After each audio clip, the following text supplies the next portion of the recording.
606 at Talk 107.3 FM WBRP. Mornings with Brian Haldane off and running. Welcome aboard, everybody. Brian here with you. Jake producing. Got a busy Thursday for you today. I'm like loaded for bear today. Going to have a lot of fun. Today's show's going to be a lot of fun. We've got quite the rundown as well, covering all kinds of ground. Hot Take Jake's going to be around in a little bit. Patrick Gremion, Patty G, up right after that.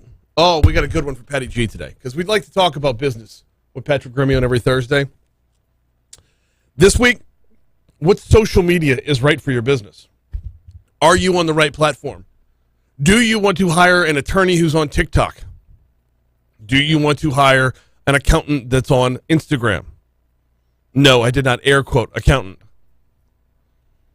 We'll cover that and a lot more with Patrick Gremion at 6:35 this morning.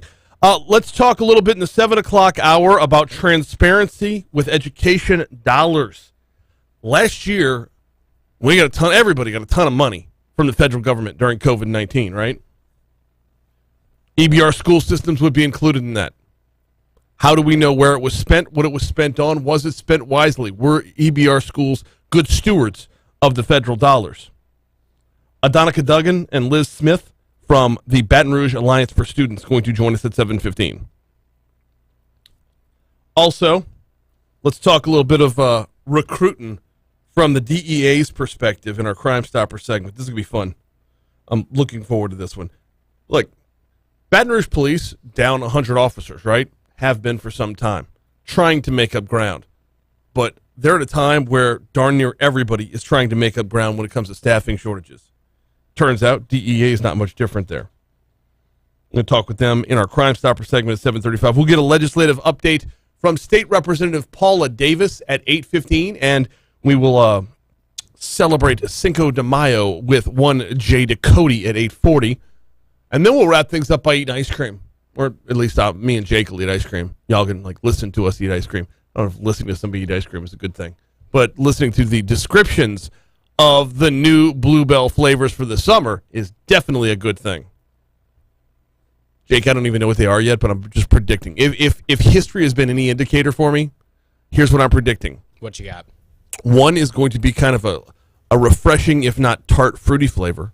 Fair. And the other is going to be diabetes in a cup. Yes. Yeah, that's the one I'm all in on. That's. I'll tell you right now. They're going to find 8 different ways to squeeze a cookie into ice cream. On the rundown, it just says Bluebell. It just says Bluebell. I didn't know what that actually meant until you just now said it. I wish the camera was on me at the time because I'm ear to ear right now. Yep. Yeah, it's all good, man. It's all good. That and a whole lot more coming your way throughout the show this morning. I don't know where to start here. You know what? I got to start in the courtroom. We didn't talk about it a whole lot yesterday. I don't plan on talking about it a whole lot throughout the show today, or actually until the whole trial is over with. But yesterday was day 3 of the St. George trial. Mayor President Sharon Weston Broome took the stand in her own trial against the St. George Incorporators, explaining her reasons for the suit. I'm getting this from Bess Casserly at WBRZ. Quote, "There's no plan. That's why we're here today," said Broome. Okay, wait, stop, pause, stop. This is why I don't want to talk about this very often. There's no plan, because they were told you can't have a plan until you have a city. And then we're told you can't have a city until you have a plan. Any Hoosers. "There's no plan. That's why we're here today," said Broome, referring to St. George's seemingly non-existent plan of government. She said she wasn't challenging the democratic process of voting to create a new city, rather that she needs to know how the new city will affect her parish. Okay, you're running into problems right there. If you're not challenging the democratic process, then what are you doing? If you're acknowledging that the democratic process was handled in the right way, then isn't this just standing in the way of what you acknowledge to be a well-run democratic process? You know, weirdly enough, and I don't know if this is a matter of just the way the media is covering it or not, but yesterday was day 3 in this trial, and I've yet to see a single quote from Drew Morrell. It's as if he's been intentionally benched or something on the sidelines. Crazy. Anyway, that trial will continue this week. Probably not going to talk about the Supreme Court today. We covered that from top to bottom yesterday, and nothing has changed from yesterday to today, so there's no advancement of the story. CBS News will have the latest on that throughout the morning. We'll have top stories and trending for you. We'll have the outside in. We will have this day in history. After we take a quick break, the Saints made it official yesterday. The Honey Badger has come home. We'll talk sports next. Before we take that break, though, got to remind you about the folks over at Complete Collision Center. 2 locations for Complete Collision Center. You will find them on Plank Road up in Zachary. You will find them on Perkins, just east of Bluebonnet, and you will find top-notch technicians at both locations. You will find certified technicians at both locations, certified by most major car manufacturers, which I cannot possibly overstate the importance of. Ford, Honda, Acura, Nissan, Infiniti, Hyundai, Kia, Fiat, Chrysler, Dodge, Jeep, Ram, you name it. They've all certified, or they are certified through all of them. And if the people that make the car say this is where you need to take your car, well, then that's where I'm going to take my car. You can give them a call if you're ever in an accident, 768-9898, 768-9898, or visit them online, CompleteCollision.com. Don't let who you choose to repair your vehicle be your second accident. Check out CompleteCollision.com.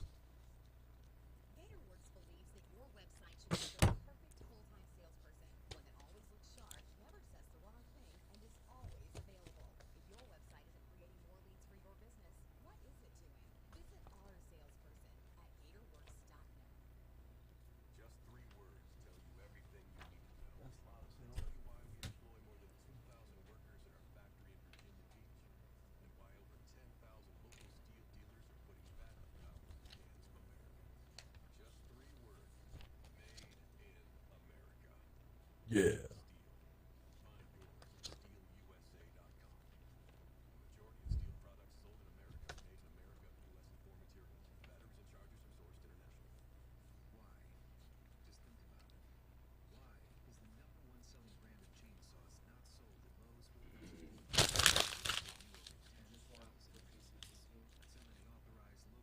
Yeah, I think so.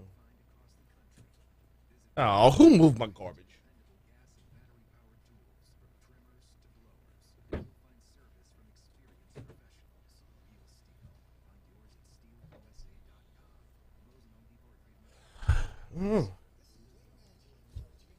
Doors do. And these windows do open. But we don't keep them open.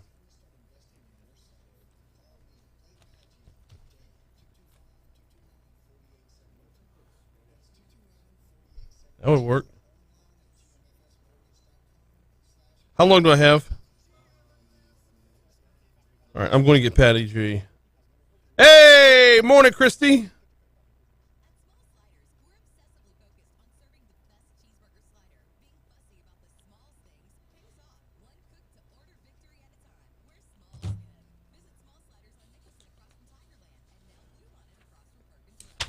Let me go let him in.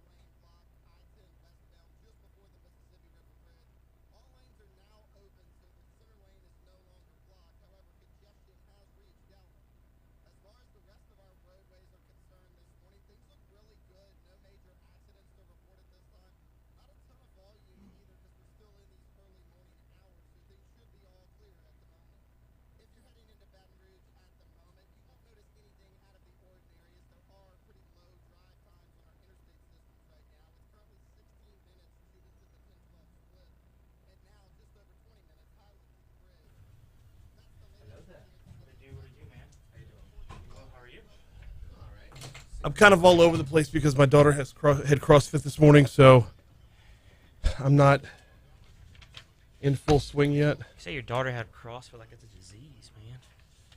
No. My daughter had the fit this morning. No. Just had to drop her off at Catholic High. What are we doing?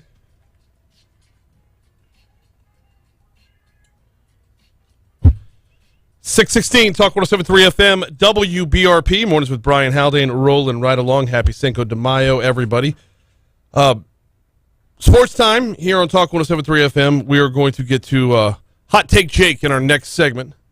Right now, though, we've been covering it all week long. It was known since Monday. I want to say right before we were done. Was it Monday or Tuesday? Right before we were done with the show Monday. It became, Adam Schefter, Ian Rappaport, and the like all tweeted it out that Tyrann Mathieu, the Honey Badger, former LSU Tiger, would be coming home to New Orleans to be a Saint. The next day, we learn what the terms of that deal would be. Roughly $33 million to join the team. Yesterday, it became official. The three-time All-Pro did sign a 3-year, $33 million contract to become a Saint. The Honey Badger says he's still pinching himself over the whole thing. It's most definitely a dream, having an opportunity to represent this team. I've always been a fan of the way Saints play football, and just to have that opportunity means a lot to me, and I just want to take advantage of it.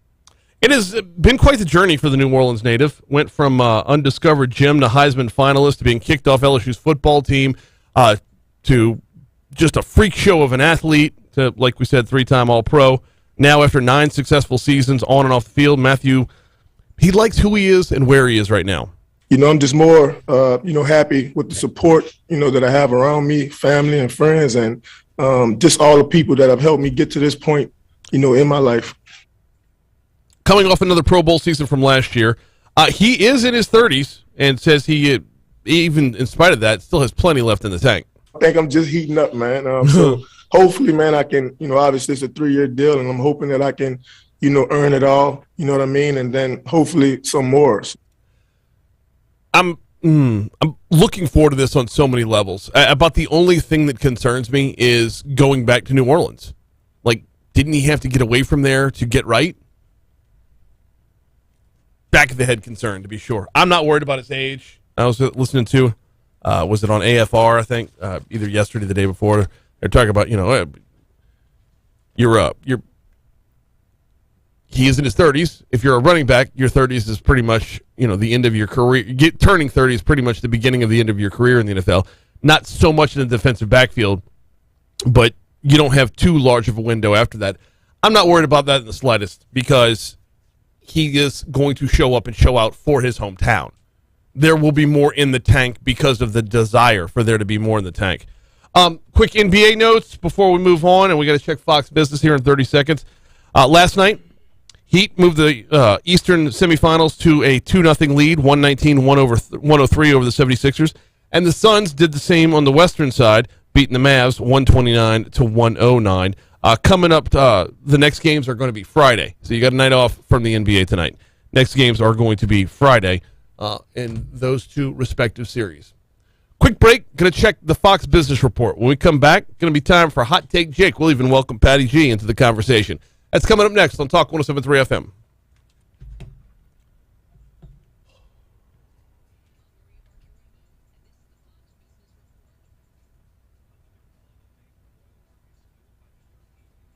All right, where was I? Drop.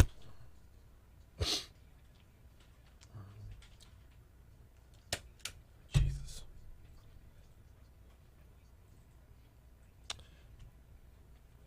Have you heard about a new podcast venture? I have. One texted me last night about it. What do you think of the name? Riot? No. Riot. The Riot podcast? No.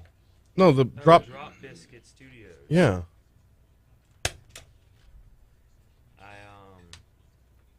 I like it. You say that with a question mark at the end. Well, because there's I do like it.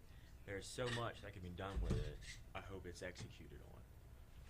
What do you mean? Like with the name, like there's so many different ways you can go about creating the studio and have little knickknacks visible within each studio. That like, I hope it's done. Kill the mics for a sec. Huh? Kill the mics for a sec.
624, Talk 107.3 FM, WBRP. Mornings with Brian Haldane rolling right along. Going to get you to Hot Take Jake in just a minute, but I get to be the first one to crack this on the air. Guarantee Media, President and CEO Flynn Foster, and former Triton Digital and Katz Media executive turned producer Michael Agavino have announced the launch of a new studio venture between their companies. It's called Drop Biscuit Studios. Be on the lookout, y'all. A lot is going to be coming in the very near future from Drop Biscuit Studios. Basically, how can I put this succinctly? Podcast end of Guarantee. But it's going to be so much more than just those of us you're familiar with on the 4 Guarantee stations. Drop Biscuit Studios is up and running as of today, May 5th, 2022. Drop. It doesn't sound right when I say it. Like I say Drop Biscuit because a podcast drops, right? When's the new podcast dropping? When I say it, I sound like I'm actually physically dropping something. Like, I just dropped that. It doesn't sound... You know what would sound cooler? Instead of me saying Drop Biscuit, what if I let the Beastie Boys... let's just try this real quick. Drop Biscuit Studios. That's better, right? That's better. Anyway, be on the lookout. We got a lot of great content coming your way very, very soon. All right, time for Hot Take Jake. Jake. What's your hot take? Whew, I got a spicy one for this Cinco de Mayo installment of Mornings with Brian Haldane. Let me tell you. I broke my stapler. Yeah, that sounded really violent. Didn't it, though? Yeah, it was... broke my stapler. You didn't break it. The bottom just came off. You can put it back on. I didn't say it was unfixable. I just said it broke. It popped right off. Hey, it made for good... I dropped it. Oh, yeah. Good radio. Theater of the mind. For sure. Old school sound effects. Yes. All right. Here comes a horse. No? It's not as good as the coconuts, No. but, Yeah, I didn't have coconuts handy, Jake. The attempt was there, and I at least give you that. Mm-hmm. All right, so the hot take. Whew. Esports will be just as popular as traditional sports by the time that I am 50, a.k.a. 27 years from now. What say you? I don't know that I disagree with that. I think you're probably going to end up, sadly, very, very sadly, I think you're going to end up being right. I think it'll happen sooner. You think so? I think it'll happen before 27 years or however long I it think takes so you to as get well. to 50. The cool thing with esports is that it's by each game. So one game could be blowing like golf or baseball out of the water, but the next one could be just, kind of upstarting. But So you're saying esports overall, like all esports, will be as popular as regular sports? I think the topic of esports is going to be talked about amongst fans as much as... You think there's going to be an traditional sports. ESPN? Yeah. Actually, I think we're ESPN not will migrate to esports so, at some point. I don't think they'll migrate away from regular sports. No, but I mean, like, they'll there's add that. room for, if you've got ESPN and ESPN2 and Yeah. all the rest of them, you can definitely have the Ocho. Mm-hmm. ESPN8, the Ocho, specializing in obscure sports. But this is a thing, though, and this is why I know this is going somewhere. Every August the 8th, ESPN does or I shouldn't say everyone. I don't even know if they did it last year. On August the 8th, ESPN does the Ocho, right? Where it started with the movie Dodgeball. Yeah, that's what I thought of Right. originally. When you said And ESPN decided, let's run with this. Let's do the Ocho. And on August the 8th, all their programming was obscure sports. You could watch table tennis. You could watch esports. You watch drone flying. that's actually really impressive. Get it? Oh, golly, it's crazy. insane. Crazy talent. So I was producing Moscona Show. I was producing AFR at the time when they did. This was just before the pandemic, and Matt's like, it's August the 8th. ESPN's doing the Ocho. We've got to talk to somebody. Run down somebody. Find an interview that I could do where we could talk to somebody about obscure sports. And I found an esports commentator. Really? Went by the name of Tasty Steve. Tasty Steve. Tasty Steve. We had Tasty Steve on AFR one day. That's awesome. Yeah. Was he delicious? I don't know. He was hilarious. I know that. But he's making at the time, and he said, well, it was off the air, but he's like, I never thought I'd be getting paid 6 figures to comment on other people playing video games. And I'm like, that's legit. My reasoning behind the hot take that I presented is I grew up watching esports, and I saw it going from just like local tournaments at like GameStop for like a couple $100 maybe, to now it's fully franchised for millions and millions of dollars in the span of 10 years. Here's the thing, though, and I don't. The only reason I think it won't ever outpace actual sports is twofold. Number one, it's always going to be more fun to play them than to watch them. And there's things you physically can't do in real sports that I can't do what Steph Curry does. Yeah. It's always going to be a marvel to watch him do it. But the second one is you've got to have something in real life to emulate through a video game in order to have a video game. Yeah. So I agree with you that the popularity will continue to rise. Because I think it's more accessible, especially to kids. Like, Right. Anybody can be a professional gamer if you just put the time in. But you can't have Mike Tyson's Punch-Out without Mike Tyson. Yeah. I know. I just referenced a video game from the 80s when talking about esports. But you get what I'm saying. So, a spin on this. If we're talking 20 You got some 15 years seconds. down, watching esports in the metaverse. Dude. Now that's a trip. I don't know where that's going. Well, I know where it's going. It's going right to everybody's Twitch channel. We got a break. Patty G's talking business next. Yeah, if esports gets big, then people start going to the metaverse to watch said sports. Where Now- they're in the sport. Where they're in the stadium. Oh. By the way, there's going to have to be a time where the pendulum swings back the other way and we all stop being unbelievably fat and lazy. Yeah. Thing about esports is, like, we're going to be Wall-E before it's all done, right?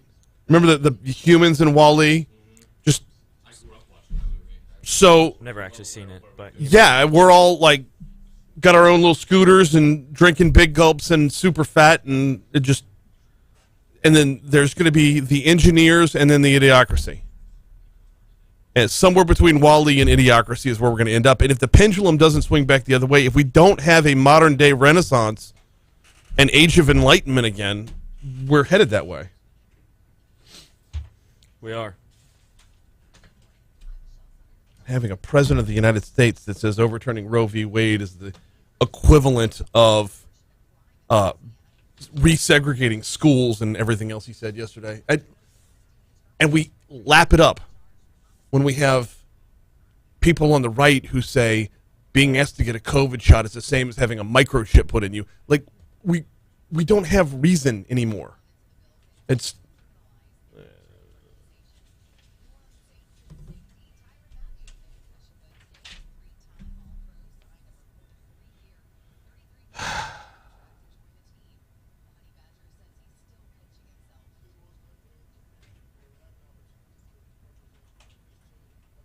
Never thought I'd get to utilize the catalog of things that I have in here for the show.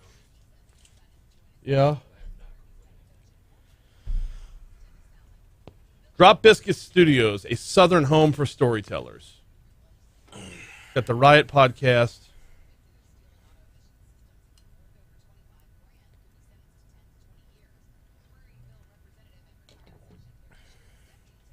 And what else? Hoops with Hunt and Scone and Tea. Those are the three that are listed? I believe so. All right. I was under the impression that all the stuff that we created as guarantee was going to stay as guarantee. I guess I was wrong about that. There's no reason not to promote it via Drop Biscuit, but Oh, like all the Guarantee podcasts? Yeah, like- Guarantee Podcast Network? yeah. Like Michelle's Only in Louisiana, My Cool Story Bro, all these things. I don't. You still doing my cool story, bro? Well, it's just a cool story, bro. I was just saying it's mine. Are you still doing cool story, bro? Yes. Yes. In fact, I'll have another one out real soon. Another one out this week. Gotcha. A chick named Maria Saya, who is quite inspirational. What she does? She's a health coach, but she dropped 100 pounds. That is an inspiration. Yeah. That's impressive. 100 Yeah. pounds. Yeah. Yeah.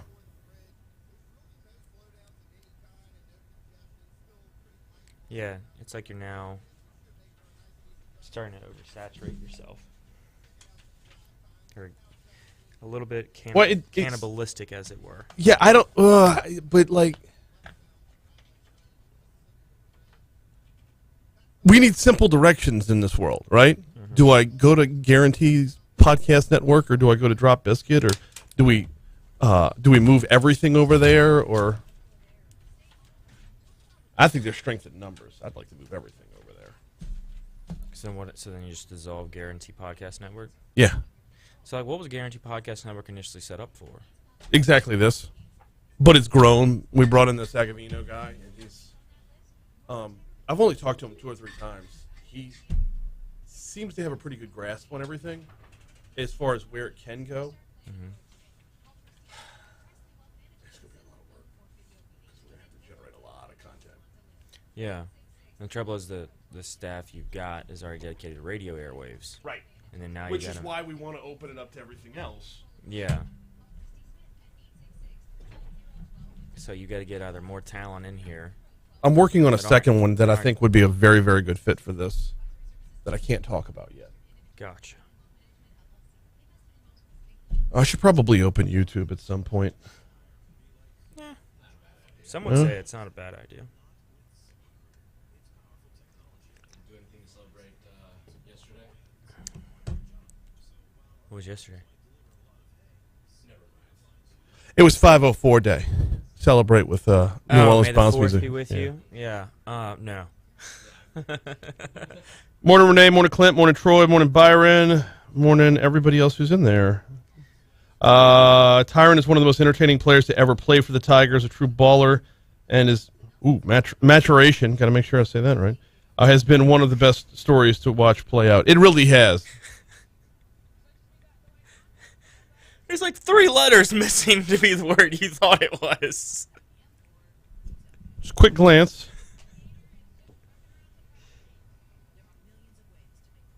Byron says the nerds shall inherit the earth. Yep. Yes, sir. Byron says there are reasonable people, but morons get more airtime. Well, I get 3 hours a day, so.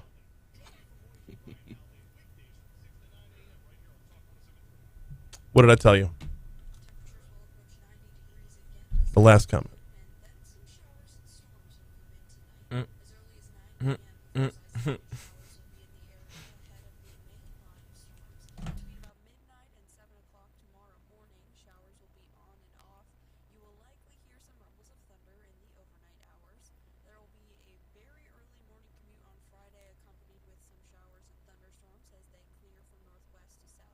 Back up. There's no escaping. Oh, wait, I can't have YouTube open because I need to go back and open the story that was the genesis of this segment today. Give this one a sec. Okay. Oh, crap, I forgot to set up... I got to print everything if I want to use my phone to do... We'll do LinkedIn next week. Okay. My bad. You okay?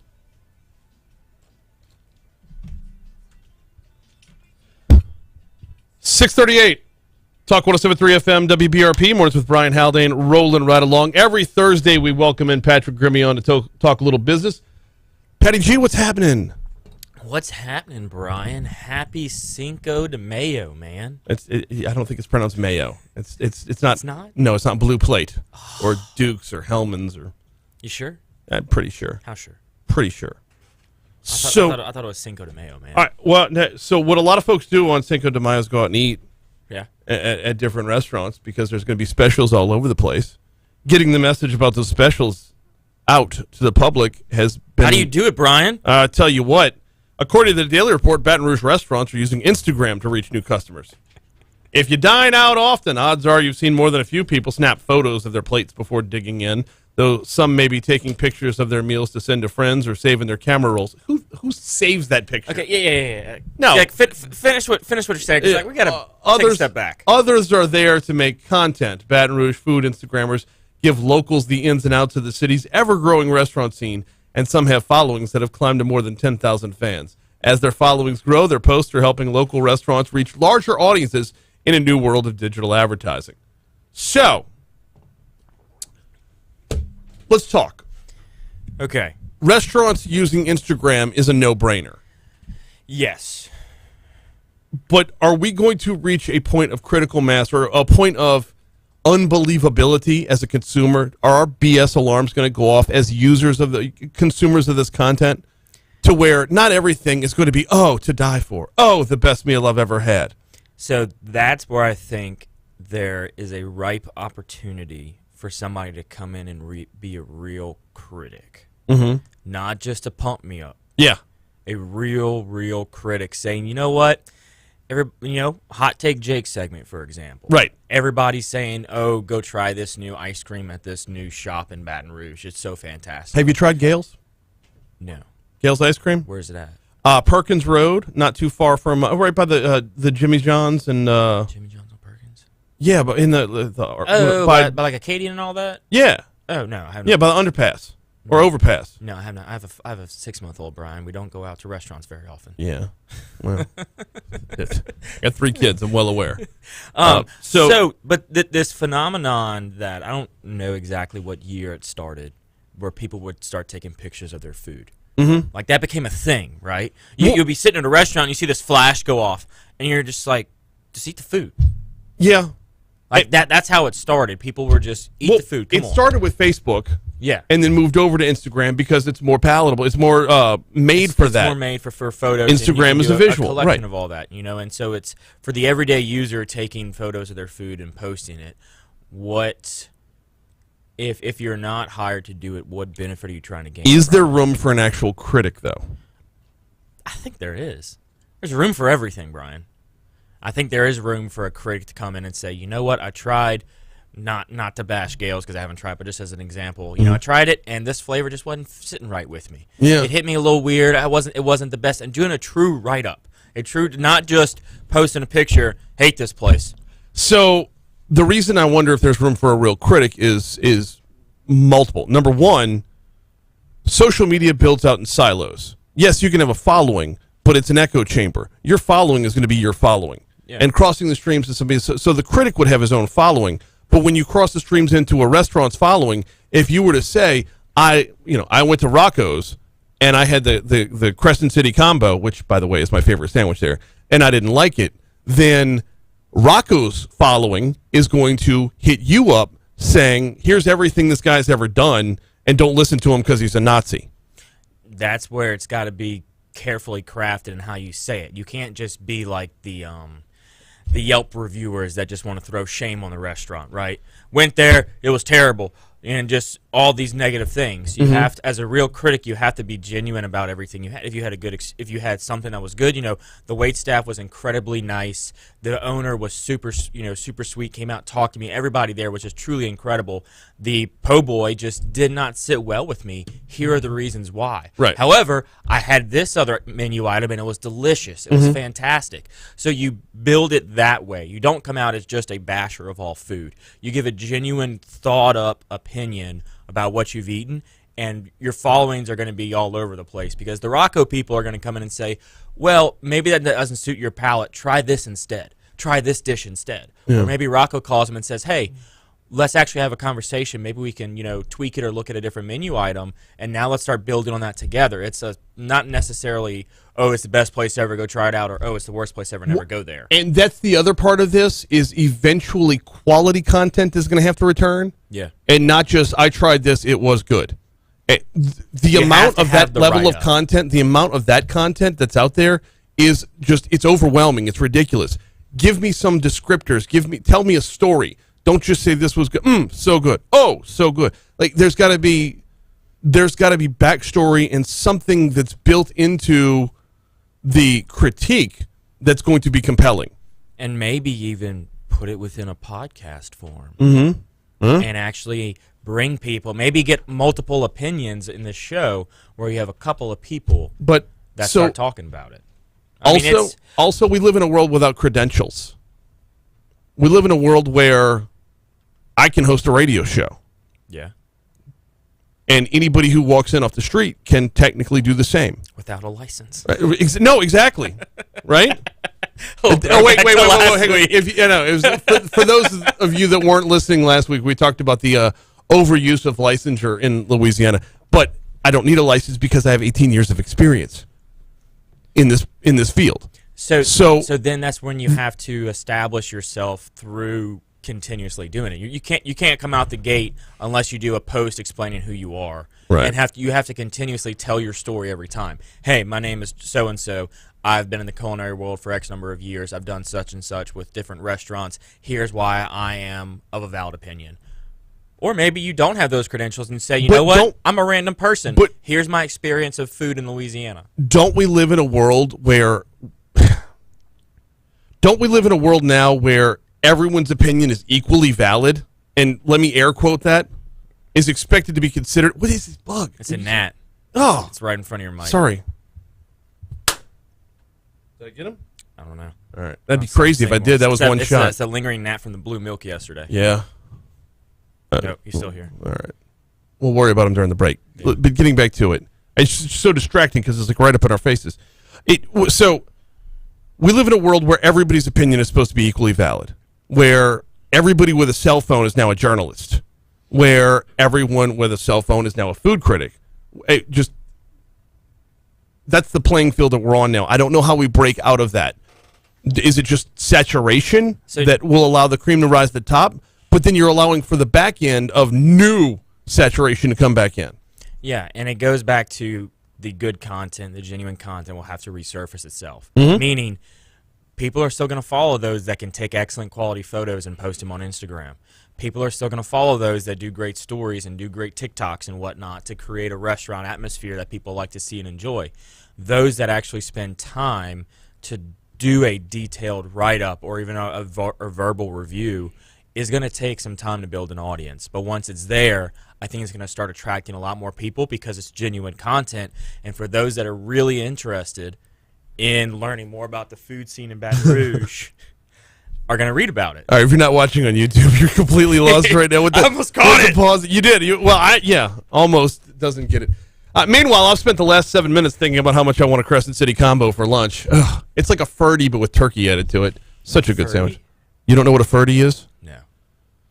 We'll talk about it during the break. Quick break. Your money now. Traffic coming your way. We're back at it next on Talk 107.3. A Ferdy is a roast beef and ham po' boy. Hot roast beef, hot ham. Why is it Ferdy? I don't know. It's just what it's called. It's from Mother's on Poydras. I've never been to Mother's on Poydras.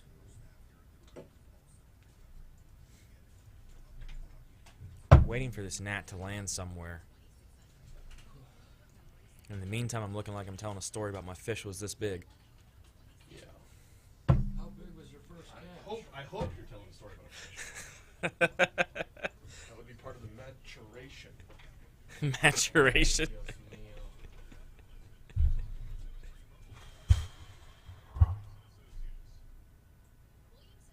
So somebody next Cinco de Mayo, because the opportunity was missed this year, you need to do like a tequila shot right at 6 a.m. to kick off the show. No. Have like a baller opening segment where you just 100% energy. And then it's just all of a sudden here. No, tequila. You played a tequila song. No, but like it's not Hispanic music. But it's tequila. Yeah. I see your point. Maybe I would just Cinco de Mayo is not Cuban. Yeah. Pit. So all Hispanic is the same thing? it's an ethnicity.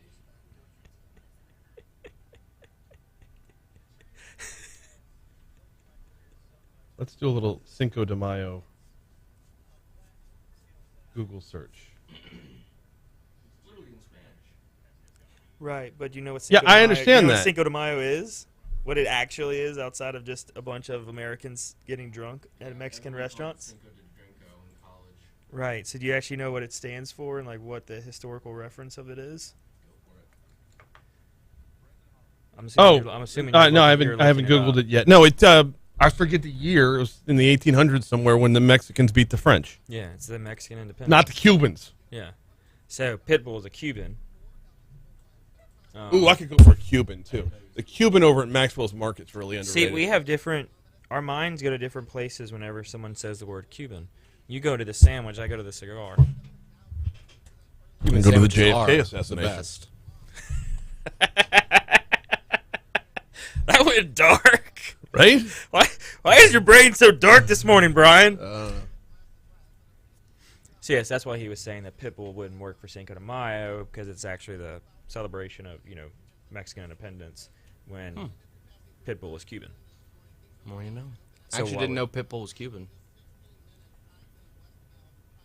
He's from Miami. I mean, he's really Mr. Worldwide. But Yeah. originally Mr. Mr. 305. 305, yeah. But now Senator Franklin Foyle's Mr. 305 because he wrote Senate Bill 305. So let's figure out exactly where he's from.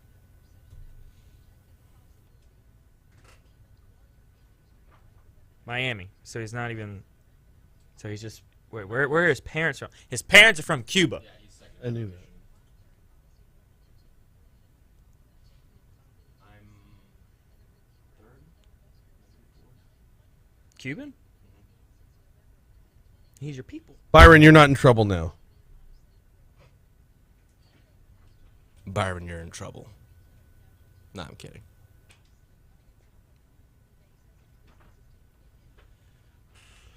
All right, Tiffany says, I'm so glad PG, you're PG, not even PG-13. I'm so glad PG called you out for that. We live in a world without credentials. Everyone with a phone is a journalist. Everyone with roses is a florist.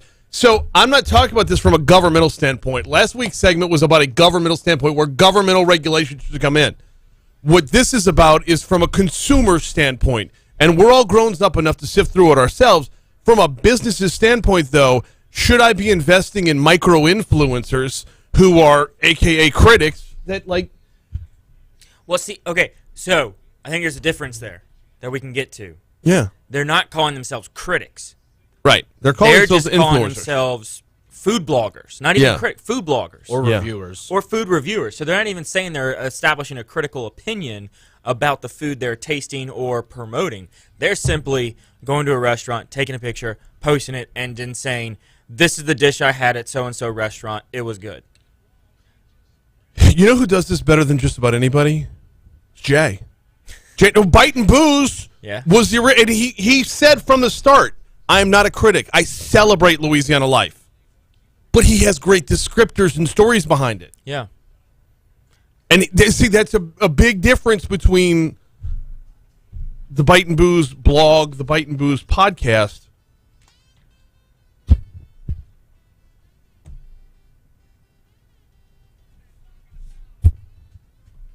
.652, Talk 107.3 FM, WBRP. Mornings with Brian Haldane, rolling right along.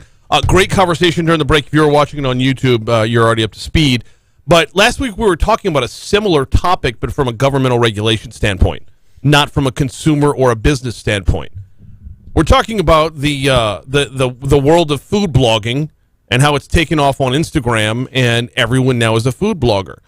And one of the things we were talking about going into the break was I'm hugely against being over-licensed. We have too much licensure in Louisiana, and a lot of it's being worked on and solved in the state capitol right now. Like, literally right now. Like, yesterday, a press release came out that addresses exactly this, which I'm not going to eat up too much time going through all my stuff, but you don't have to have a licensed florist. You don't have to have a licensed food blogger. I'm not talking about that from a governmental standpoint. Regulation-wise, we're all grown-ups. We'll figure it out. But from a consumer's standpoint, if I'm going through Instagram and whatnot, and I'm trying to decide where I'm going to eat, or if I'm just looking through Instagram, planting a seed about a particular restaurant is not going to go anywhere with me. So from a restaurant so then standpoint, why would I invest in this? So then where would it, at what point would that person have some bearing on, like their opinion have some bearing on you? Mm-hmm. What would be required to get their opinion to have some bearing? I probably would already need to know them. Okay. Word of mouth is important when it comes from a mouth that you trust, Okay. and not just a food blogger. What's crazy, though, is we have an excellent food blogger right here in this building. Yeah. I mean, Bite and Booze hasn't been around for a good minute. Jay's been a little bit busy with Government Taco and the JD's line of products, and, oh, by the way, hosting a radio show.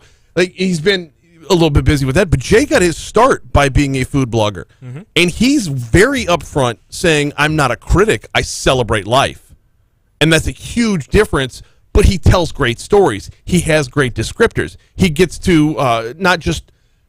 Bite and Booze wasn't just about I ate this and it was good. It was I ate this and it came from this dude who does this and this and this. And like he would give you the story of not just what he ate, but the person who made it, the ambiance around it, like all of it, Well, there was yeah. quality. There's quality to his content. And that's what I'm talking about is could come back in Baton Rouge, and that's what restaurants could then utilize and actually pay for to get some valuable content, or maybe just a hard, look at your operations. Maybe you've got all these people pumping you up, and really you've got a big hole you don't know about because nobody wants to say anything. Right. And so this one person comes in and says, just one person with a following of people that trust their opinion now comes in and says something about it. Yeah. And then you can work and do collaborations together and then go back for maybe a second or third time and show how that issue's been resolved. We've spent this entire time talking about restaurants. We have. Restaurants aren't the only place that can utilize social media No. I mean, to promote their business. Yeah, I mean, we've talked time and time again about picking the right platform for your business and making sure it works. Well, then let's talk about it now. Okay.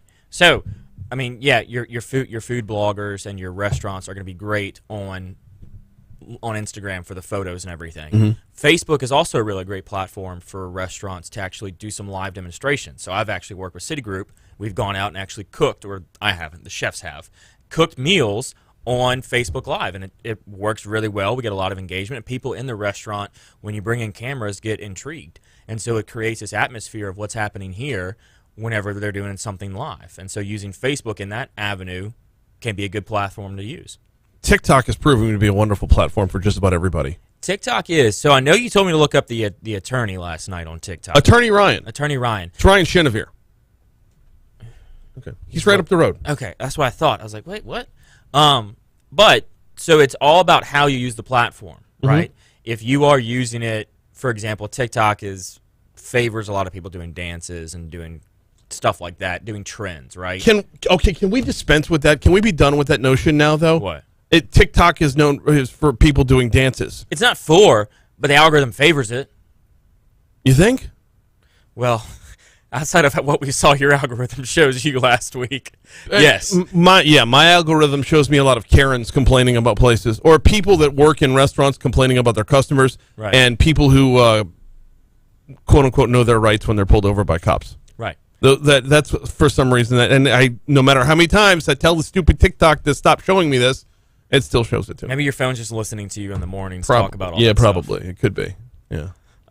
So, yes, they've got, and particularly have like a CPA on TikTok that all he does is talk about different ideas and problems that people will email him and message him about. He does no dancing, no trends, no nothing. He's literally sitting there with his phone and just with a little small lavalier mic and just saying, oh, you've got a Schedule C and you're trying to depreciate land. You Yes. can't do that, buddy. And TikTok is the perfect platform for that. Right. 15-second, 60-second tutorials. It's content marketing is what it is. It's the same as having a blog on your own website. It's the same as trying to do anything through search engine optimization by saying, if somebody's asking Google, I want them asking my company.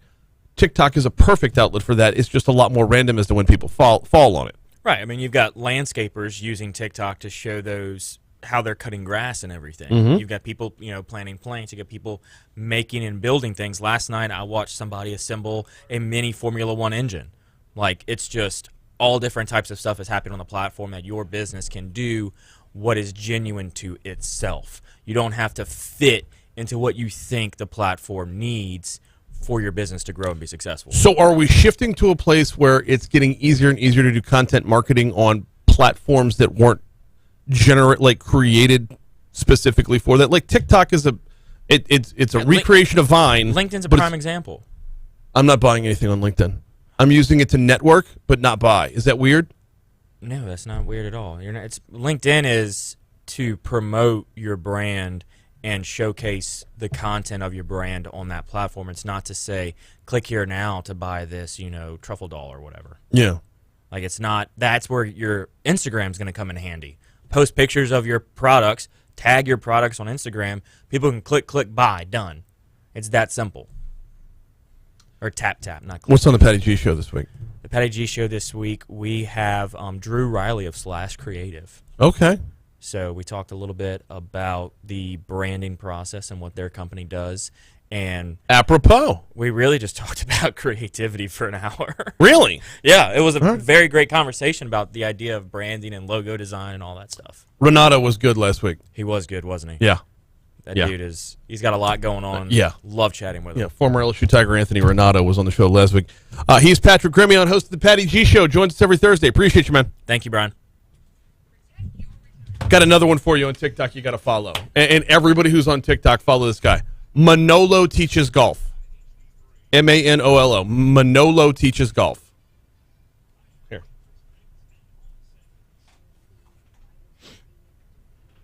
Let me pull up a random one here. Well, you know what? You was one of his penned ones. Oh, yes, him. Yes. Love that guy. Love him. I'm already following him. Okay.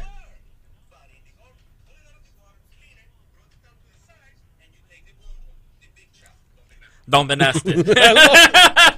That's it. That's it. That's it. That's it. I love Manolo.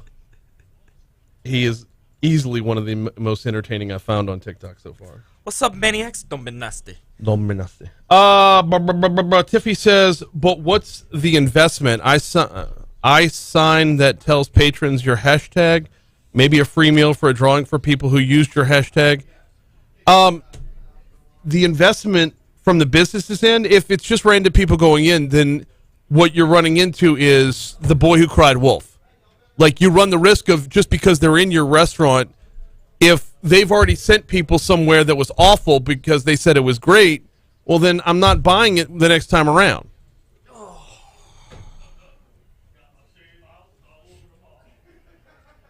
Nola Eats does a great job with their site. So does another great TikTok follow is Foods to Fork With. Foodies to fork with. That okay. Victoria Hines. Love her stuff. She's good. She is. Because she doesn't say a word. It's all imagery. And what's videos? Imagery, videos, music. All that shenanigans.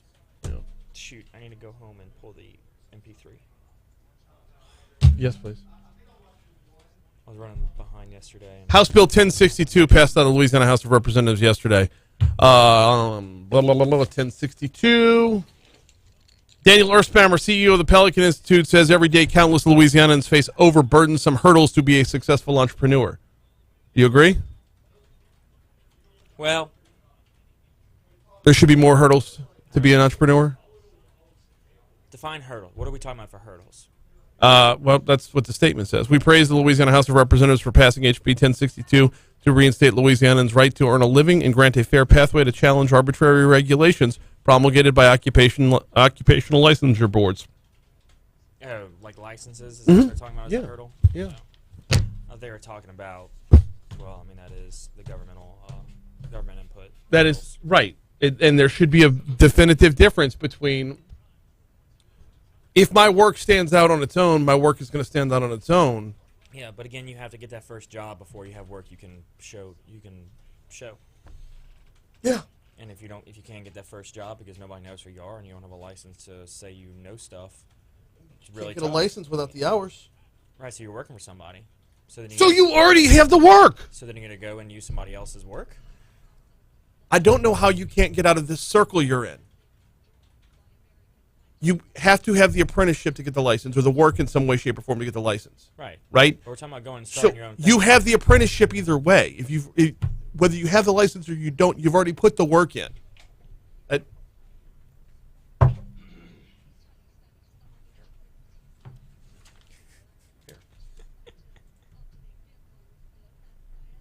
Here, now you have a license. For what though? Whatever you want. Whatever you want. It's just a piece of paper. It does nothing.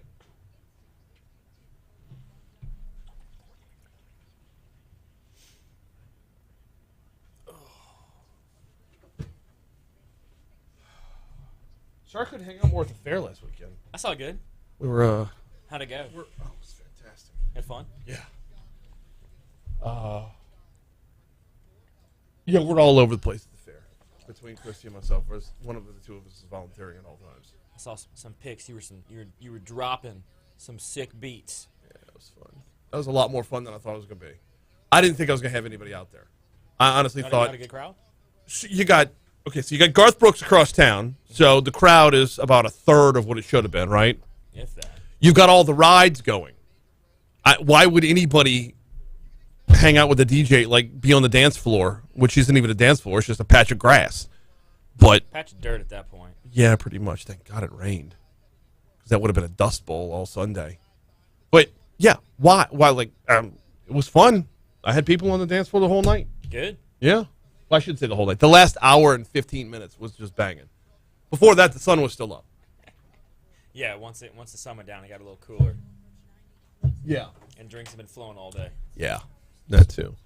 Oh my God! So, got people coming up to me like beforehand. It's like, can I get you a beer? Can I get you a beer? I'm like, no, I don't want to drink before I'm, about to handle a few $1,000s worth of electronic equipment. Like, I'll wait. Yeah, we have two very I'll hang- different mindsets. So, it doesn't belong to me for one thing, and for another, I kind of like to be on my game and not, sloppy by the end of the night. I mean, I'm not saying don't drink 12 beers. So about an hour into the set, a buddy of mine brings me up what I thought was a beer. It was just a glass of Maker's Mark with a little bit of water. I'm like, dude, there's ice in this beer. He's like, nah. He's like, okay. Did you take like a big swig right off the gate? Oh, Brian! Yeah.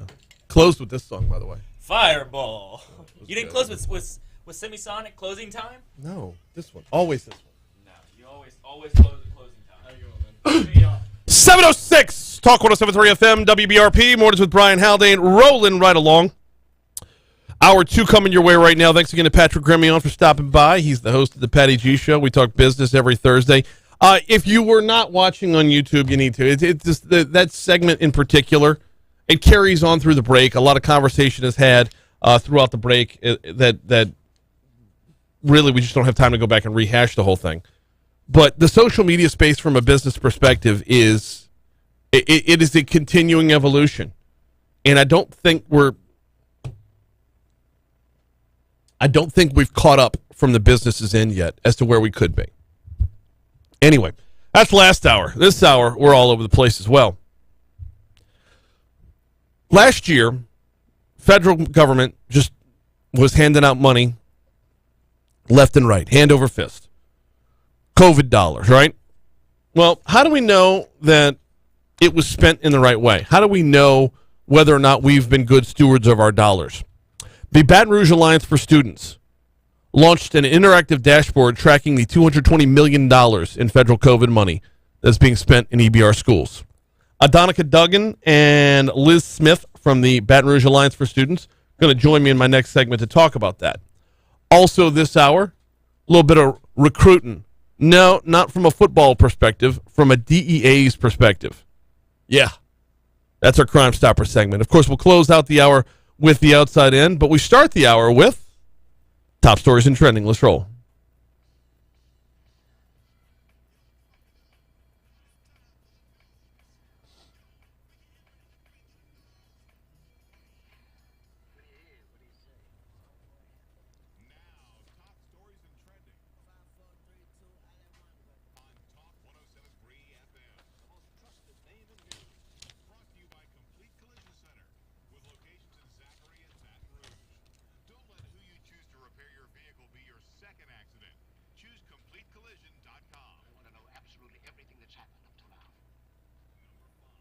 We told you about a story last week where a number of items were stolen from the Parade of Homes, including a lot of artwork. Well, follow up to that.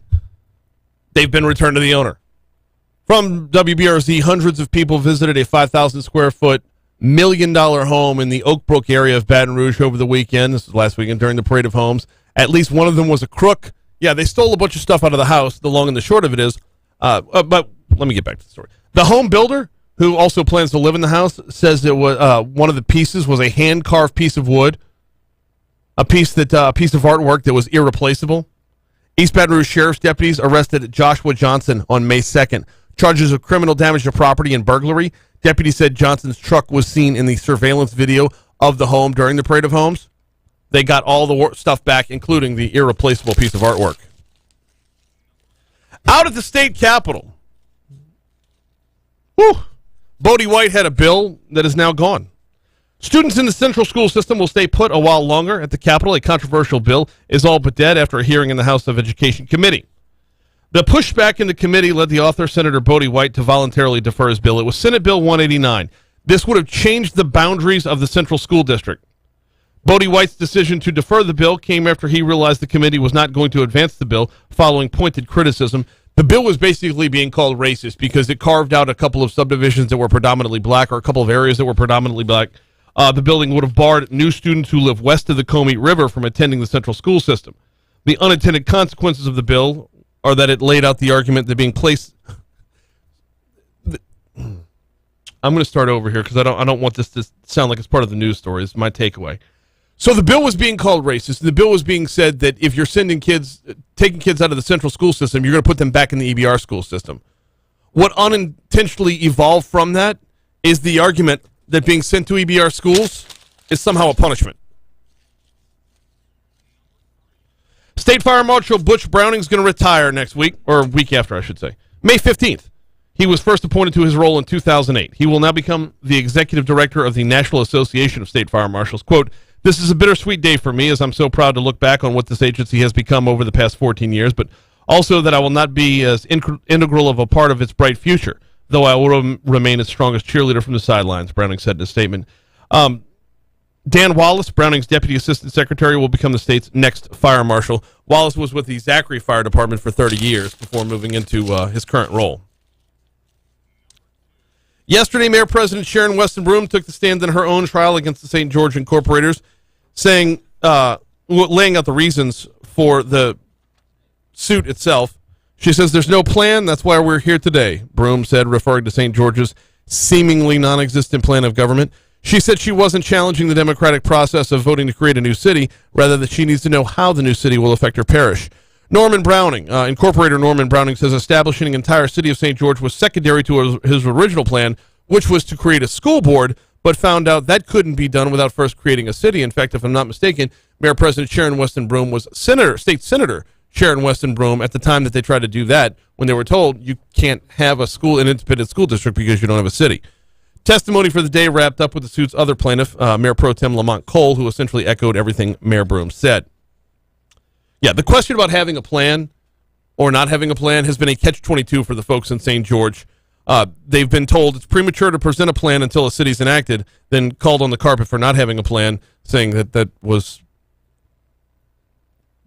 backwards and forwards. Again, I need to not sound off on this until the whole thing's over with. We will unpack the trial next week a lot. Police are investigating whether multiple deadly shootings involving homeless victims in the Baton Rouge area over the past week are connected. They're citing similarities in each case.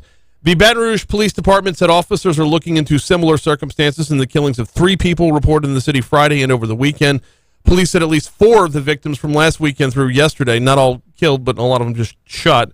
At least 4 of the victims from last weekend through yesterday were homeless. Investigators also believe there was an altercation leading up to each shooting. This story, no doubt, will bring up questions about how the city is handling the homeless, how they're handling panhandlers and the like. A lot of these things happening within the same 3 to 4 block radius off of Sherwood, near Boulevard de Provence, near North Harrell's Ferry. We're going to have to pick up on that one later as well. It's just so much to unpack from today's top stories and trending. Moving over to what's trending. It has become very easy for us in the news cycle-driven media to move on from COVID-19 right now. COVID-19 daily numbers have not been eye-popping like they have been for much of the last 2 years, but I'd be remiss if I didn't at least mention what was reported yesterday. Since the beginning of the pandemic, Governor John Bel Edwards has prayed and longed for the day when we in the media can report 0 COVID deaths over the course of one day. Well, yesterday, we came close. Closest we've been since the beginning of this thing. 2 deaths were reported yesterday. Now, of course, that means 2 families are mourning, but when you look at the state as a whole, that is progress. LDH let us know on their dashboard there were 406 new cases of COVID-19 reported, 54 patients in the hospital, 3 of them on ventilators as a result of their condition. We've only seen 2 deaths in a day. I want to say once over the last 2 years. That was July 7th of last year. Last December 20th, we got down to 3. So while we're not to that point of seeing 0 yet, that is definitive progress. Quick break. When we come back, let's talk transparency and education next on Talk 107.3. None of that was written right.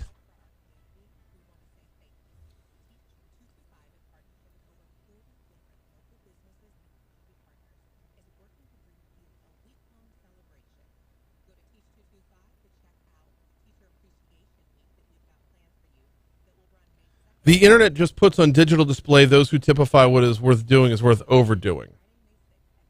Oh, camera's frozen? Okay. Tiffany says some EBR schools do look like a punishment, hence St. George. I know, but if you correct that, then you're racist.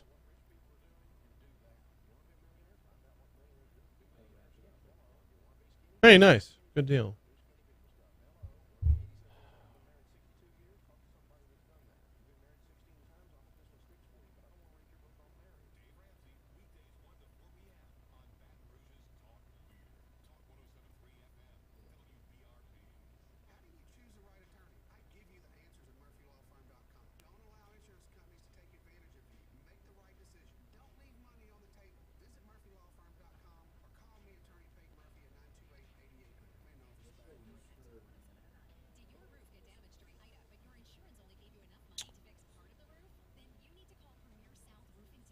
Yeah.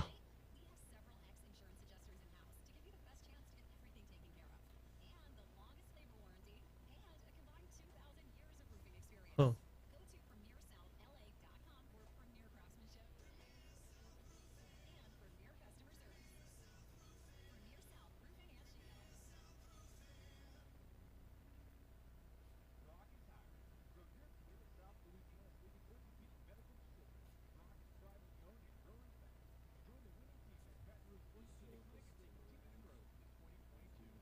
No, I'm going to revisit it tomorrow. I'll find a clean version.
.717 Talk 107.3 FM WBRP Mornings with Brian Haldane rolling right along. So last year, roughly $220 million in federal COVID aid was pumped into the EBR school system.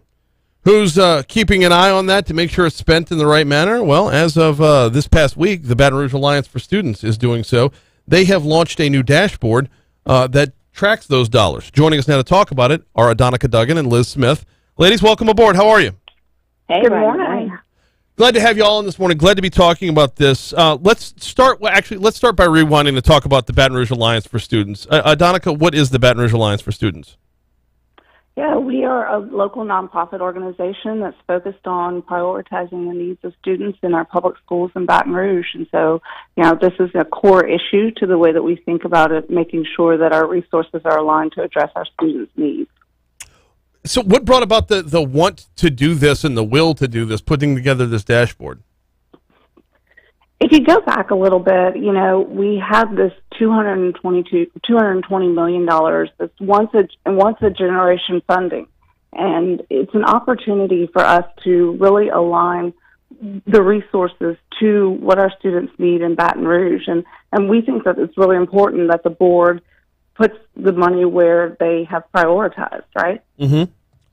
What have we found with the dashboard? What has been revealed to us as far as the level of responsibility of said spending? I think it's less about where the resources are being allocated and more about ensuring that there's public confidence and people have the ability to go back to the district strategic plans and the priorities that the administration has identified and make sure that those resources are being allocated in that way. And so we just think that it's really important that this is front and center, and it's very easy for for families and members of the community to access this information without having to go through and do a lot of digging and a lot of the work that we did on the back end. And we think that in a district the size of EBR, it's not too much to ask to make sure that both this $220 million and also the $450 million in annual budget spending is really easy to navigate for families and communities. So y'all were able to put this dashboard together, but we don't get this kind of transparency on a day-to-day basis with the budget that comes from our tax dollars. Is there some level of concern that this can be done and isn't?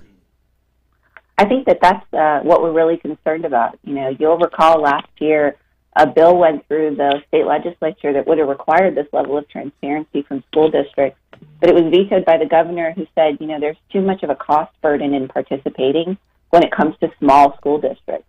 But EBR schools can afford the $25,000 a year that the Legislative Budget Office said that this would cost. And so we wanted to make sure that we were ensuring that EBR could be a leader in this space. And they can be a leader in this space. That $25,000 is a blip when it comes to their annual budget. We want to make sure that 10 years from now, we don't look back at this moment where they got that once-in-a-generation influx of $220 million. We don't want to look back on this moment and say it was a missed opportunity. No, you know, the city parish does this really. I was just going to say the city parish does this really well. You know, we have Open Data BR, and we are a leader in transparency in how the city parish is allocating resources. We'd love to see this type of commitment from the EBR school board as well. Are there comps within the state? Are there other school districts that do have this level of transparency? What you've seen is Lafayette and Jefferson Parish have come out sort of punching when it comes to fiscal transparency. So Lafayette was the first parish to join the Louisiana checkbook, and they did that several years ago. And then last year as well, Jefferson Parish committed to that level of transparency. What we've seen here in EBR is that the board has said they want that level of transparency. They've pushed their staff to start moving in that direction, but they've also said that they won't get there for 3 years. And we just feel like that timeline's too long. I'm looking at it. It's called the dashboard, but it's really a lot more like journal entries running down where the spending has gone, and this is pages upon pages long. Within it, though, is it more reassuring the more we can show that things are done right? I think that, you know, it's very important for public confidence to be able to, if you have questions, have an easy to navigate place to go. I think we don't really have that level of detail from the district right now, and so parents are forced to question whether or not the things that they really want for their students are being addressed by this funding. This funding is supposed to be used for COVID relief and learning loss relief, and I think parents, if you ask them, what are the things that your child needs right now to be able to get over the interruption to their education that came in the last 2 years, they'll be able to tell you. And with this dashboard, they can go in and they can see whether or not the concerns that their kids have are actually being addressed with the way the money's been spent. So I'm looking at this. I mean, we're seeing, you know, columns for or entries for payroll, entries for student electronic devices, and the like. Would those be considered COVID relief? The definitions of how this funding could be used were very broad, and I think that that's part of the concern. We need to make sure that those things that we know are gaps, we need to have additional tutoring, we need to have additional supports for students to make up that lost learning time. How are those things being accounted for, and how are we ensuring that that's the way that the resources have been allocated? Have EBR schools responded yet, or have they sounded off on whether or not they like your idea, whether it makes it a little more clear that they can implement this when it comes to their budget, much less the federal dollars usage? We saw some early indications last year that they had, you know, as was shared, they had a commitment to getting this done. They did have a timeline of about 3 years. And we feel like that's just too long. And so what we want to hear from them is, how can we have some stopgap measures in the interim to ensure that as these resources are being allocated, we have a real-time accounting for the money that's going out the door on an annual basis. All right, for those that aren't familiar yet, where can they go to find the dashboard?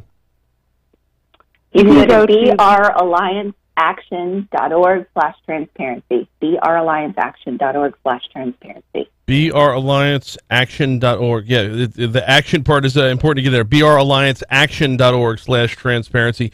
Have y'all got any feedback from your supporters, users, members, and the like? Yeah, we are hearing from people who think that this is very important. We've heard from several board members who think that this is a priority and who want to understand why we can't get this type of information from the district.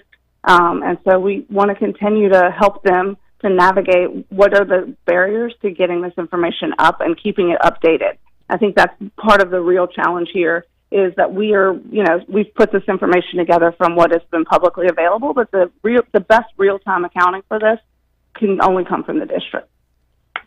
No, absolutely. And on a regular basis, on a day-to-day basis, when it's the regular budget, these are our tax dollars we're talking about, which is why you got to open data from the rest of the government. Or from the rest of the city parish. I don't know why we wouldn't have it for this as well. What else is going on with the Baton Rouge Alliance for Students? What else are y'all working on right now? One of the key things that we are working on right now is some teacher appreciation activities. So we've partnered up with Teach 225 and have sponsorship from ExxonMobil, and we are taking nominations from the community about their favorite schools, and the school that gets the most votes is going to get $100 gift cards for every educator in the building. You can go to bralliance.org to be able to nominate your favorite school. Very cool stuff. How long is it open for? That's going to be open until a couple weeks. Yeah, next Friday. It'll close next Friday, and we're excited to award those teachers before they head home for the summer. Very cool stuff going on. Out at the state capitol, what do you have your eyes on? Let's start with Adonica. What do you have your eyes on at the state capitol?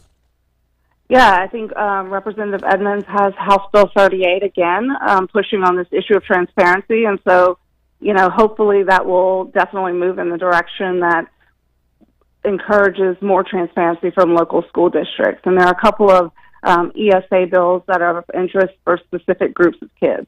That was actually where I was hoping you would be the ESAs. Has the Baton Rouge Alliance for Students sounded off on the ESAs, or is there a particular bill that looks more intriguing than the others?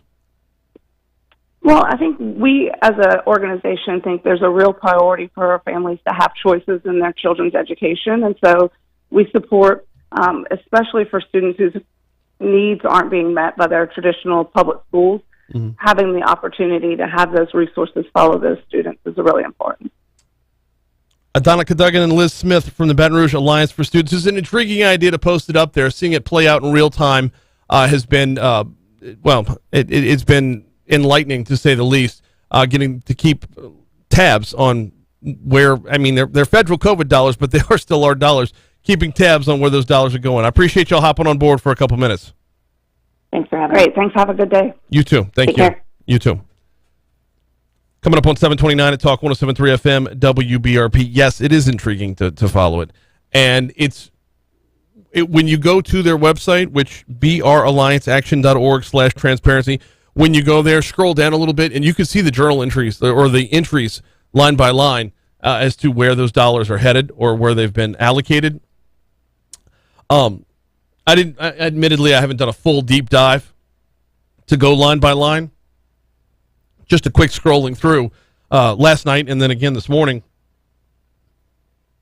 Just like Adonica said at the beginning of that, it's not about looking to be like snooping around for a gotcha moment. I'm putting words in her mouth.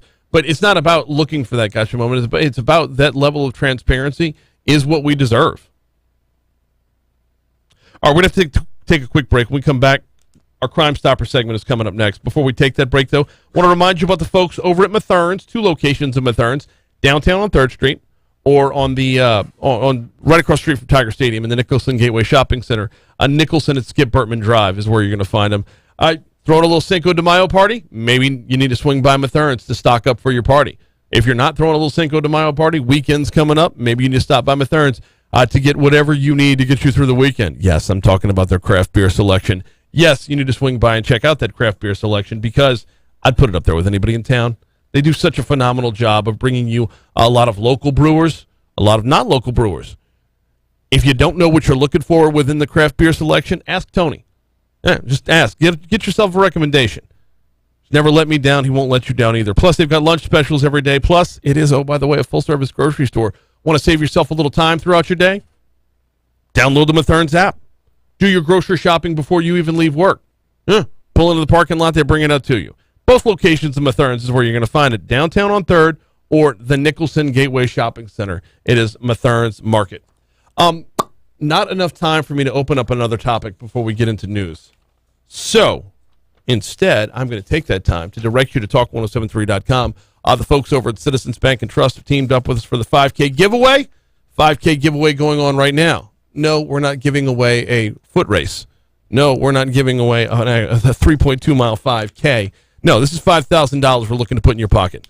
$5,000 can be yours at talk1073.com. It's the 5K giveaway going on right now. We've also got other cash and prizes that are available as well. Here comes news.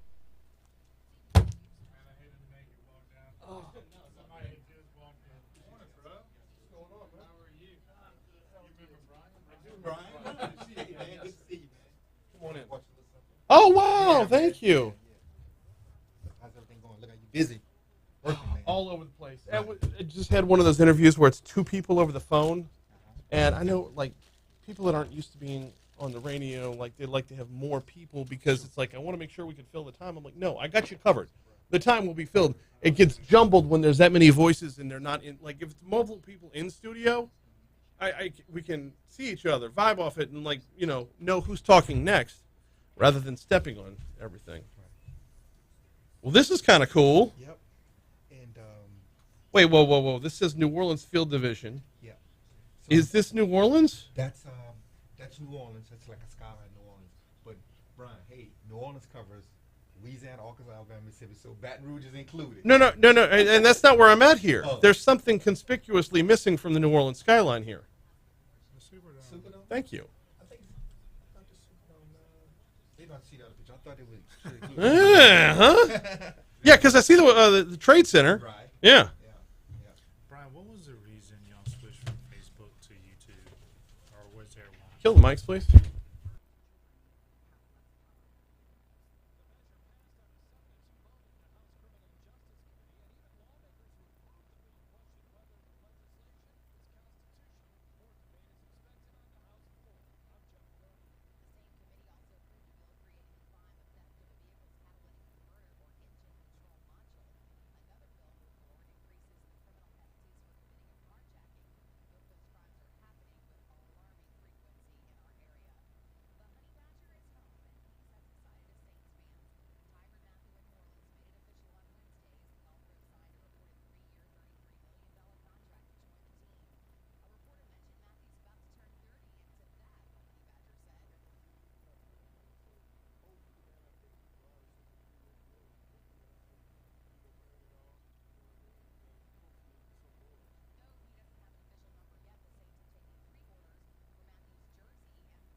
So we got goodies, huh?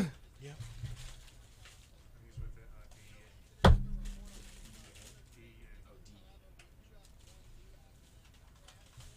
Oh, I'm liking this. Yes. So, full disclosure, every mug that enters my home is no longer mine. That's, yeah, the wife, the daughters, I understand. somebody. I'm the same way, Doc. This one might have to stay in the office.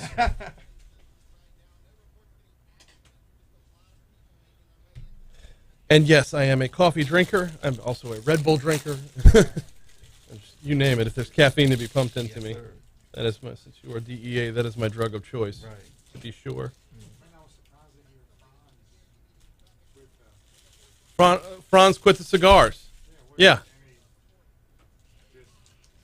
I mean, his son was like, Dad, I wish you wouldn't smoke. And it's not like cigars, they're not the same as cigarettes. They don't have all the fillers and chemicals and everything else. But if you're inhaling your cigar, you're still doing damage.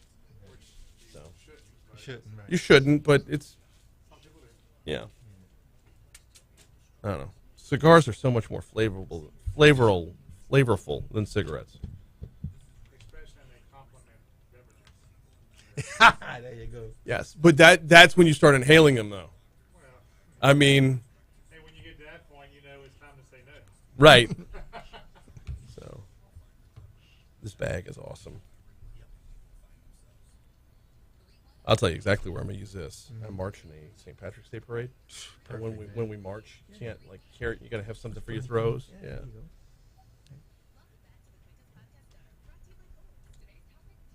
right, let's set this up here. So it's this way. Nice. Whoa. No, it's the other way.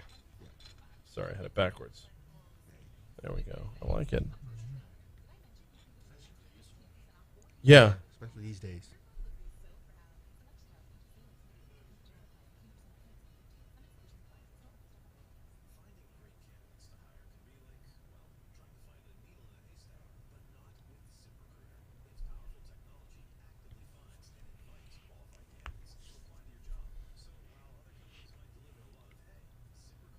Patty G texted. He says, it sounds like they are wanting a public ledger that every transaction is viewable by the public. If only something existed that could do it. Oh, wait, blockchain. He's right. Sorry, we're talking about public accountability. Sure. Or public dollars accountability. Right.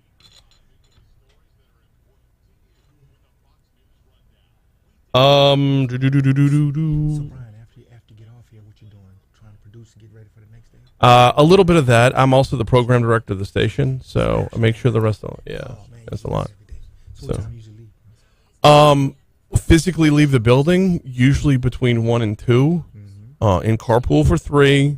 Hopefully hit the gym after that, and then start on show prep for I'll book my guests for tomorrow over the next couple hours after the show, but then get into individual topics later on in the evening. Exactly. So, yeah. Let's see, Storm Warning says teachers are leaving. Oh, going back to the teacher stuff. EBR public schools are violent. Class sizes are too large, and absenteeism among students are rampant. Teachers are overwhelmed in every aspect of their job, and it will never get better. Well, we're going to dive back in a little bit. Singleton's the last name, right? Singleton. Okay. Just Brian making sure. Singleton. We're talking about recruiting. And I'm the recruitment coordinator, so we're talking about recruiting for the DEA, different career paths.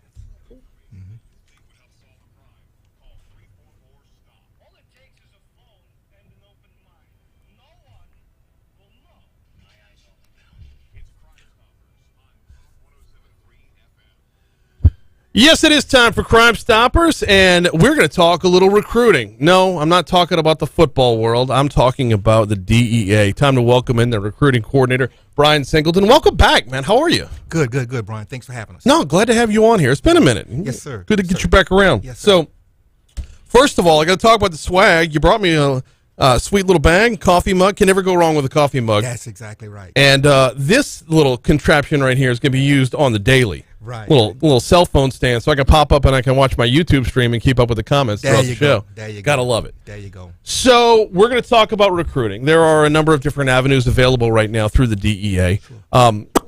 Who are y'all looking for? Well, Brian, we're looking for individuals that want to work in law enforcement and serve the community and have some fun. Have some fun. Have some fun. Okay, we might have different definitions of fun. Yeah, exactly. I mean, it is the DEA after all. Right. So give me some examples of a few positions. So Brian, like me, I'm a special agent, so I carry a gun, handcuffs, have enforcement powers.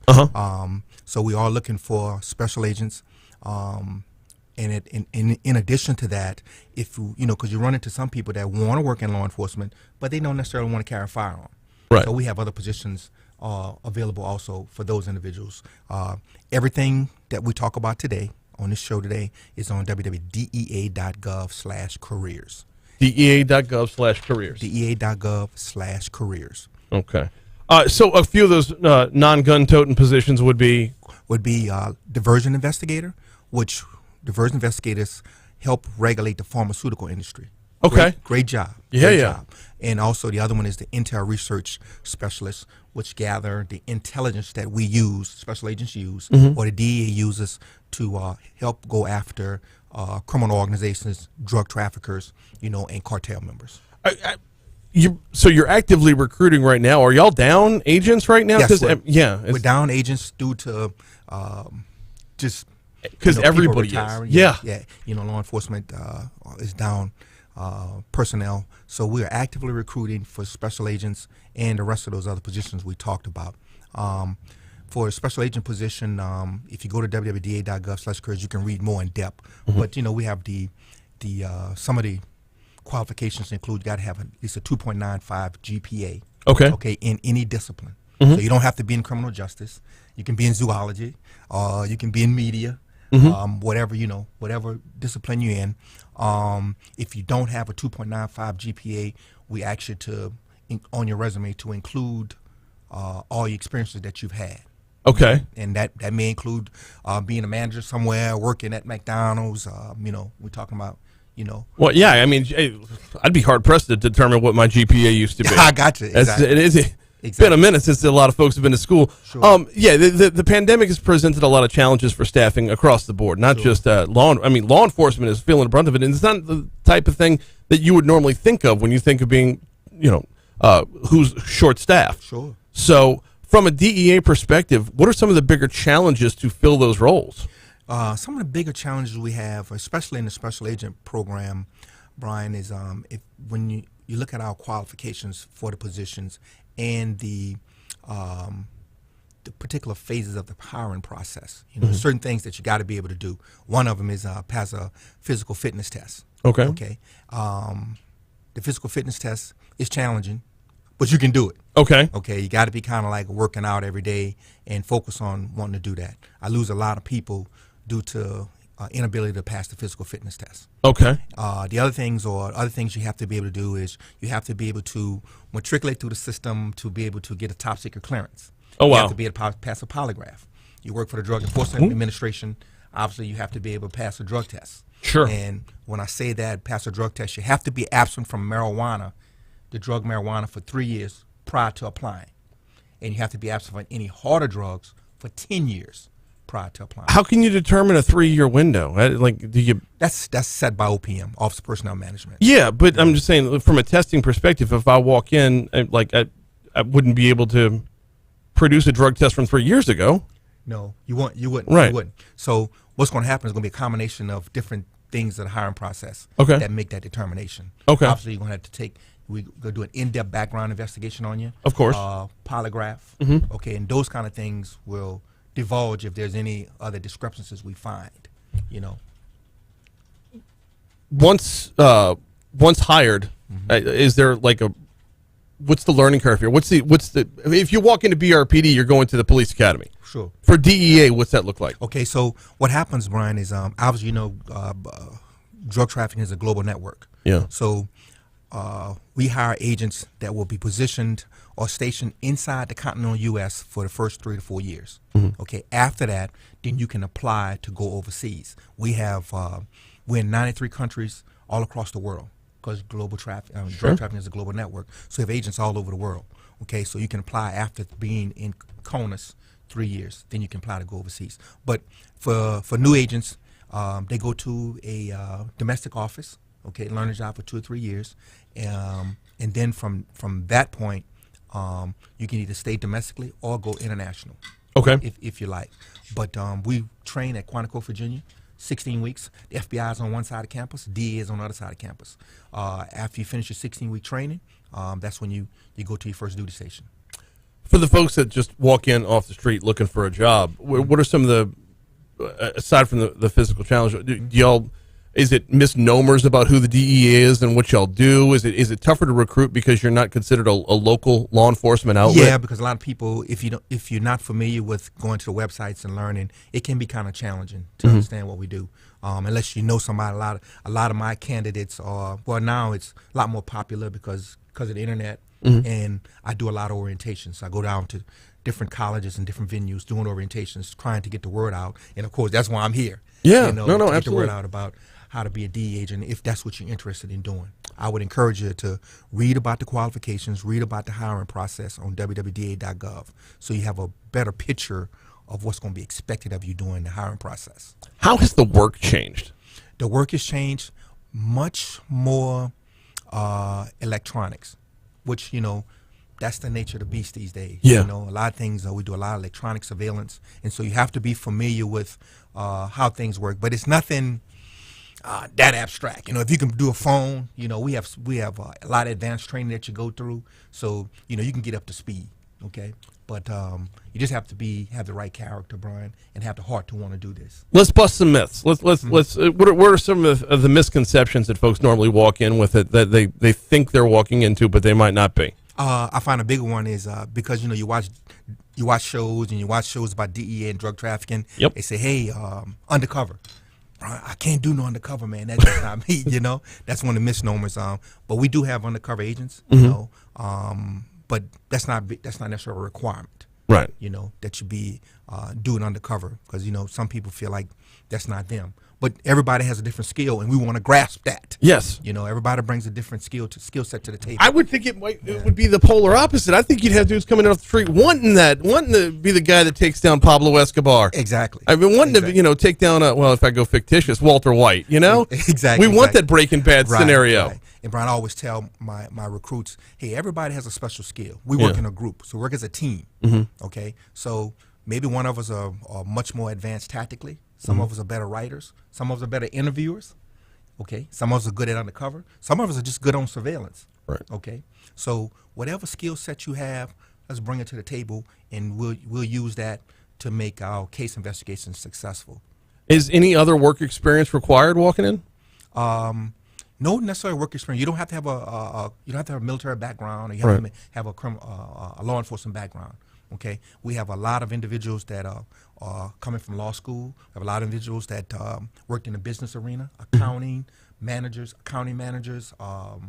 auditing, from the business background. Yeah. Okay, because we know, Brian, that in order to disrupt or dismantle drug trafficking organization, they all do it for what? Profit. Yeah. Money. So if you have that basic banking apparatus skill set, we can teach you the more advanced stuff, and we'll teach you how to disrupt or dismantle these drug trafficking organizations and the financial institutions. You're out of the New Orleans office. Yes, sir. I would imagine there's a lot of similarities between what's expected in Baton Rouge and what's expected in New Orleans. But does that change from region to region? It could change from region to region, Brian, because drug trafficking here in urban city, you might find more drugs like heroin, fentanyl. Okay, obviously. Yeah. In the more rural communities, you see more methamphetamine. Okay. Okay, but I will say this, counterfeit pills. That's kind of like in both rural and urban cities, counterfeit pills. So it's just based on where you're at and what's the drug of choice there in that particular region where you'll be stationed at.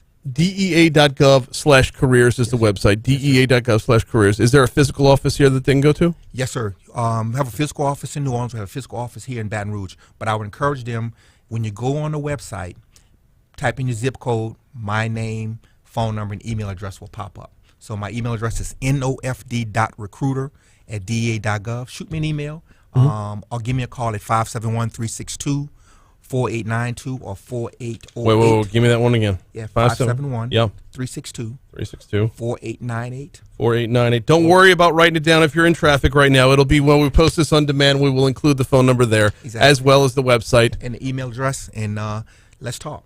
Absolutely. I'm always available. Before I get you out of here, we'll get only like 30 seconds left. Sure. How many spots are y'all looking for? Well, we are looking to hire over the course of 3 to 4 years. Sure. We're looking to hire, get to 100% staffing, and we're looking to hire anywhere from 3,000 to 5,000 agents across the nation. Wow. Okay.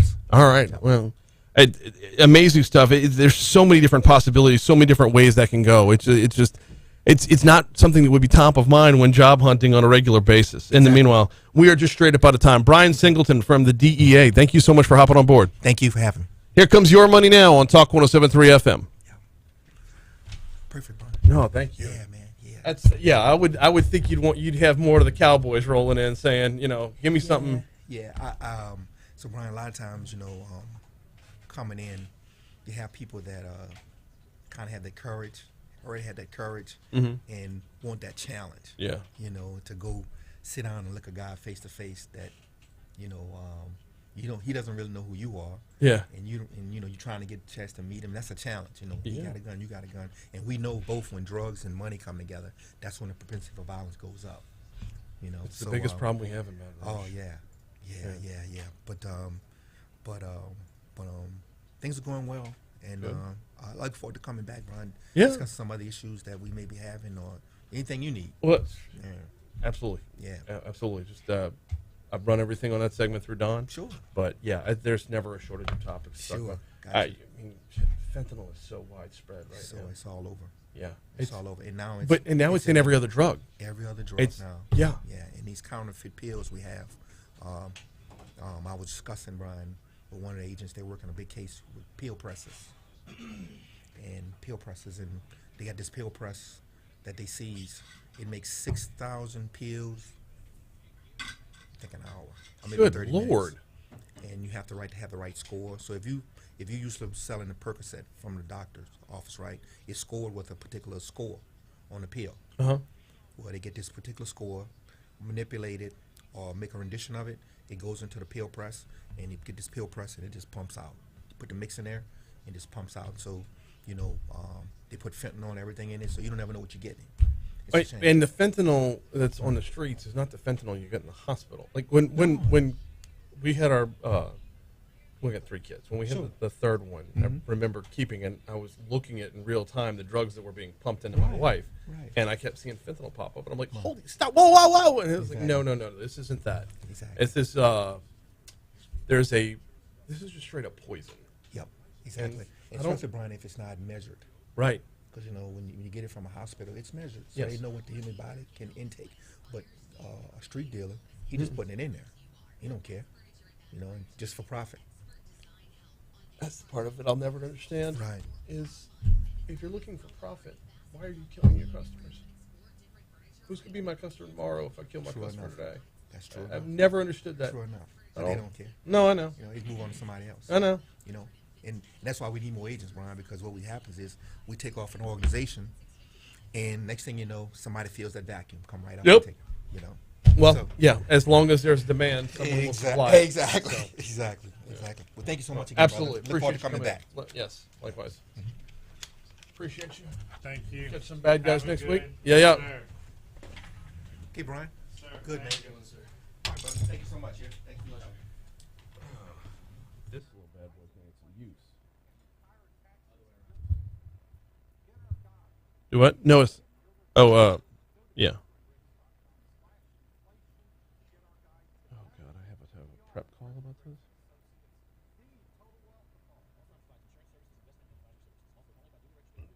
Excuse me.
Oh, excuse me. Oh, crap.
I could be DEA.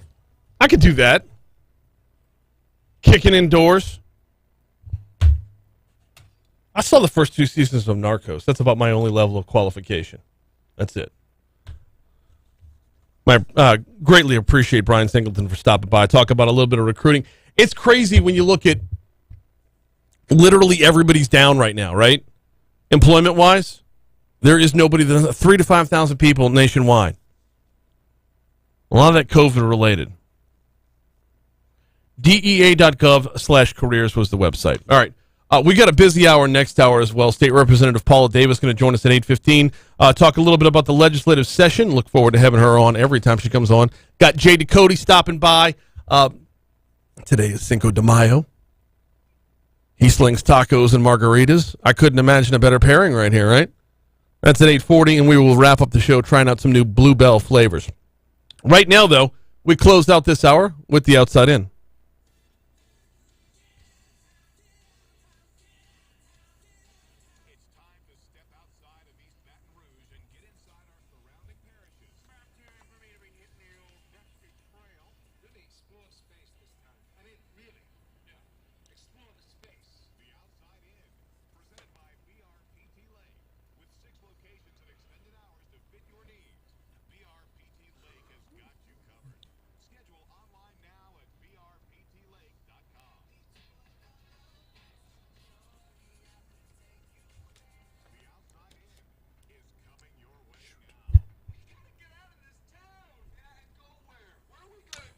Today, we start in West Baton Rouge Parish as Woody Overton continues to show the power of the podcast when combined with Hall of Fame level police work.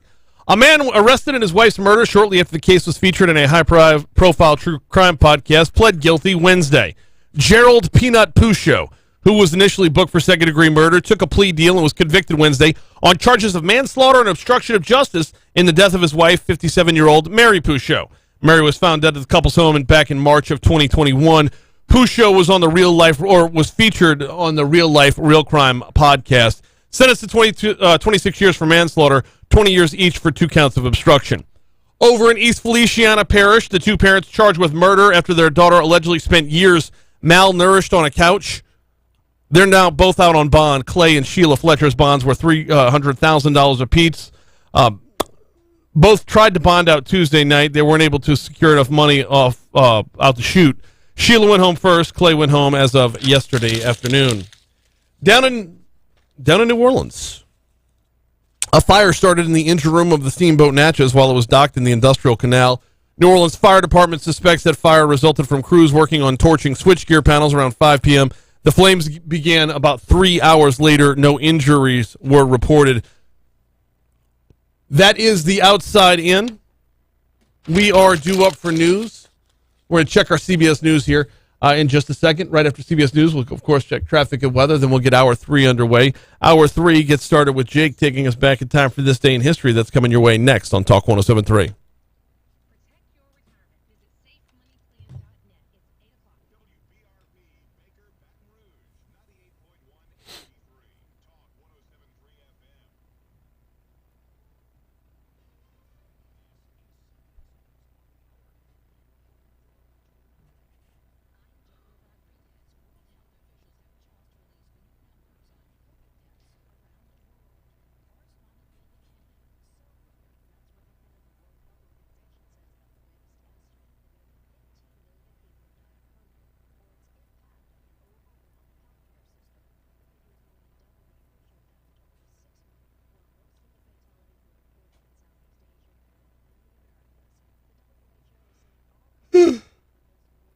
Koozie.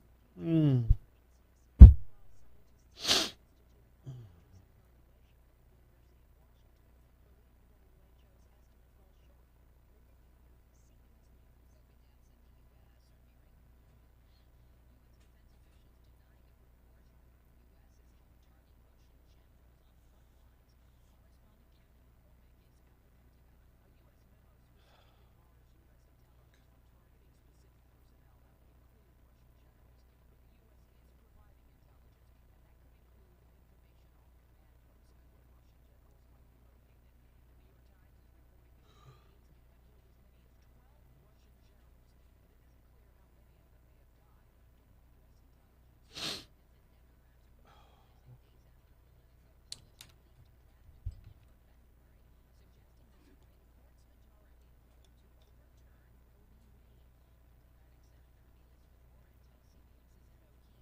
Nope.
I don't know.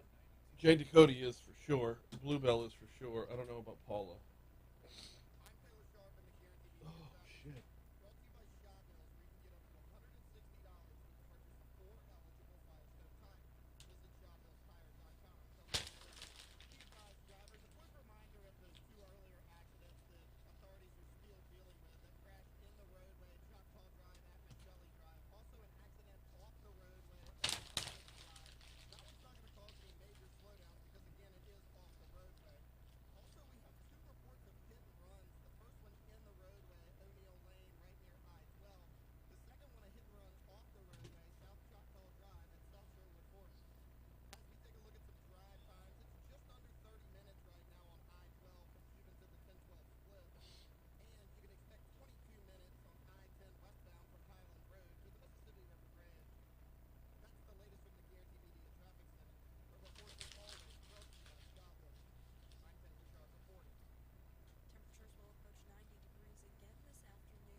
I didn't get around to Storm Warning's comments.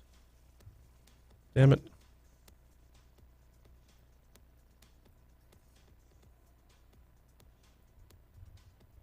Detective Dilwad and the brain Haldane break the case.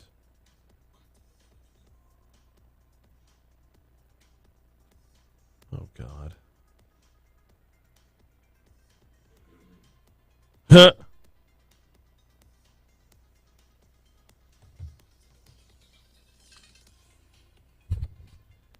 .806 Talk 107.3 FM WBRP Mornings with Brian Haldane, rolling right along. Busy hour this hour.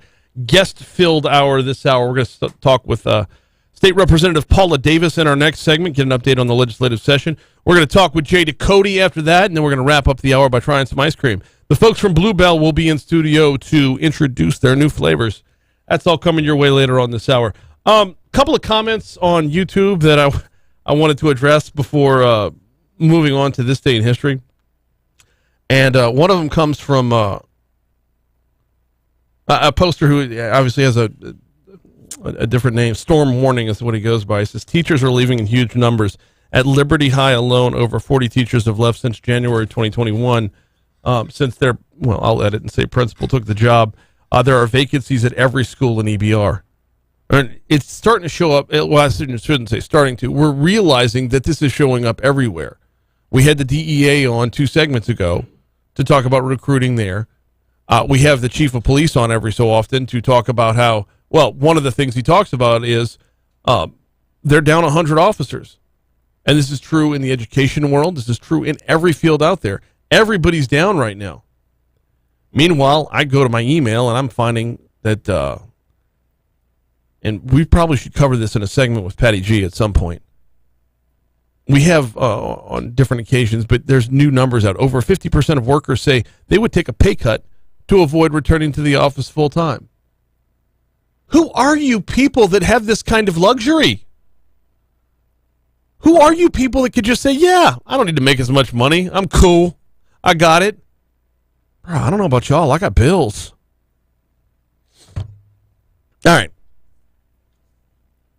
We'll pick that up at another time. Right now, though, we go back in time. It is time for this day in history.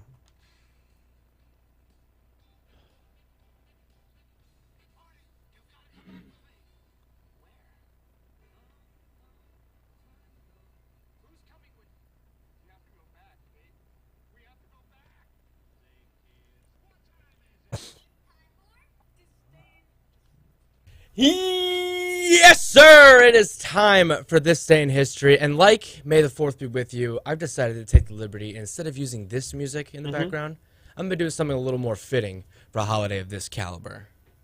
Mexican hat dance? An absolute classic, Okay. let me tell you.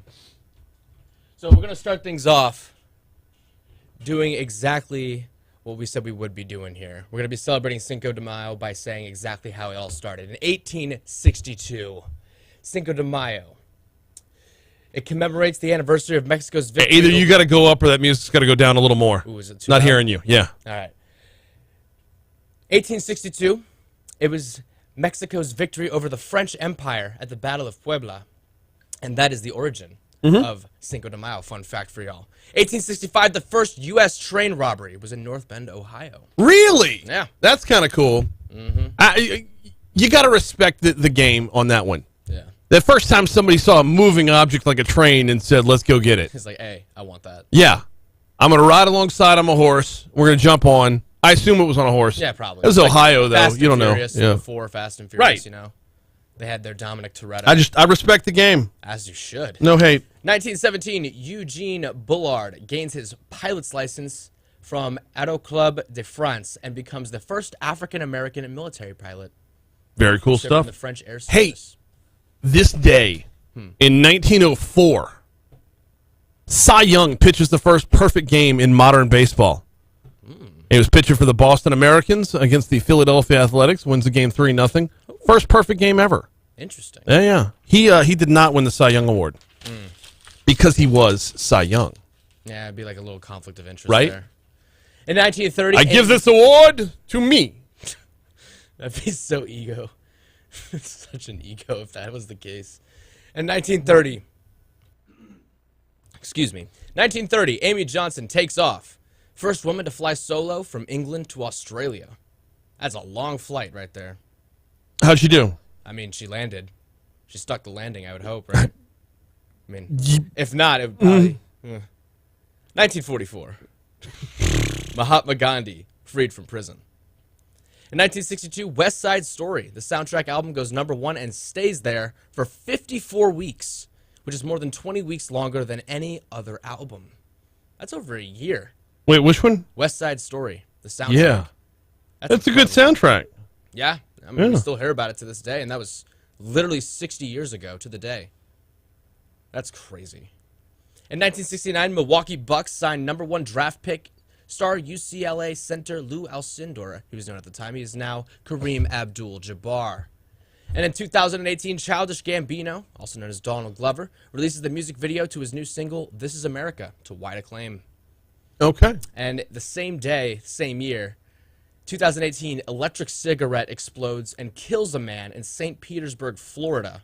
First death from a vape Oh, bomb. remember that one. Yeah, yeah. That's crazy. That's some, like, Fidel Castro assassination attempts right there.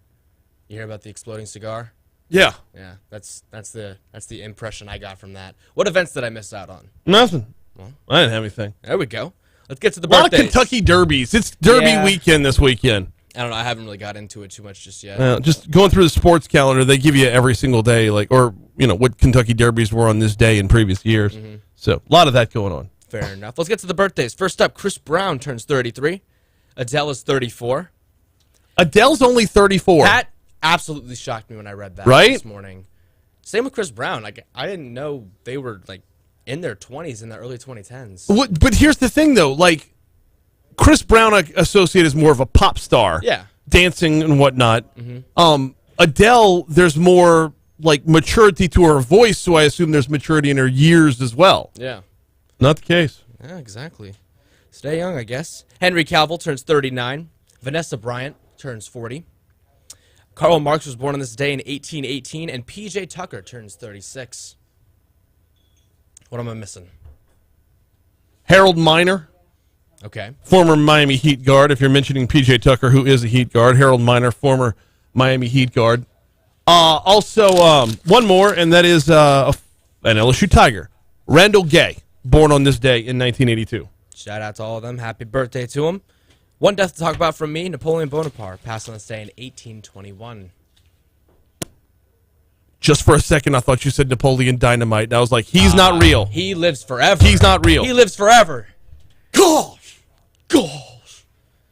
Tina, you fat lard, come get some dinner. It's such a great movie. And then holidays, I mean, it's Cinco de Mayo. Yep. End of story. Yeah, and nothing else. This day in history. All right, quick break. When we come back, let's talk with State Representative Paula Davis next.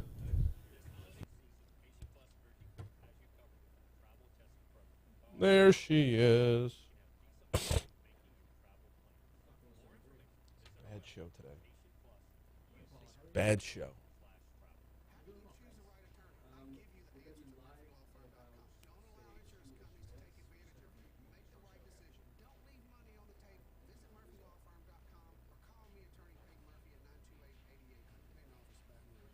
So when Jay comes in, we're going to skip your money now. Just play the break because I want to give the guys from Bluebell enough room to run.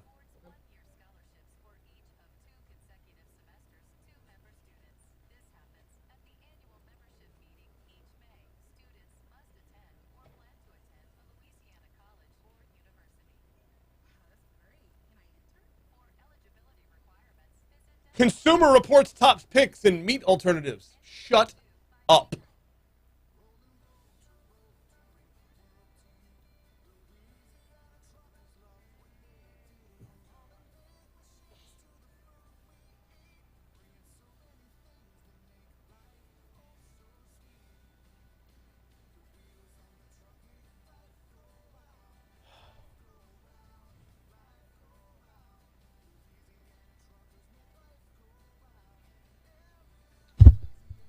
Nyquilla says, take a pay cut. Those are people with no desire to further a career. I'm not even worried about that, dude. I'm like worried about the mortgage and the tuition and all. Like, how's Dave Ramsey say? There's too much month at the end of the money.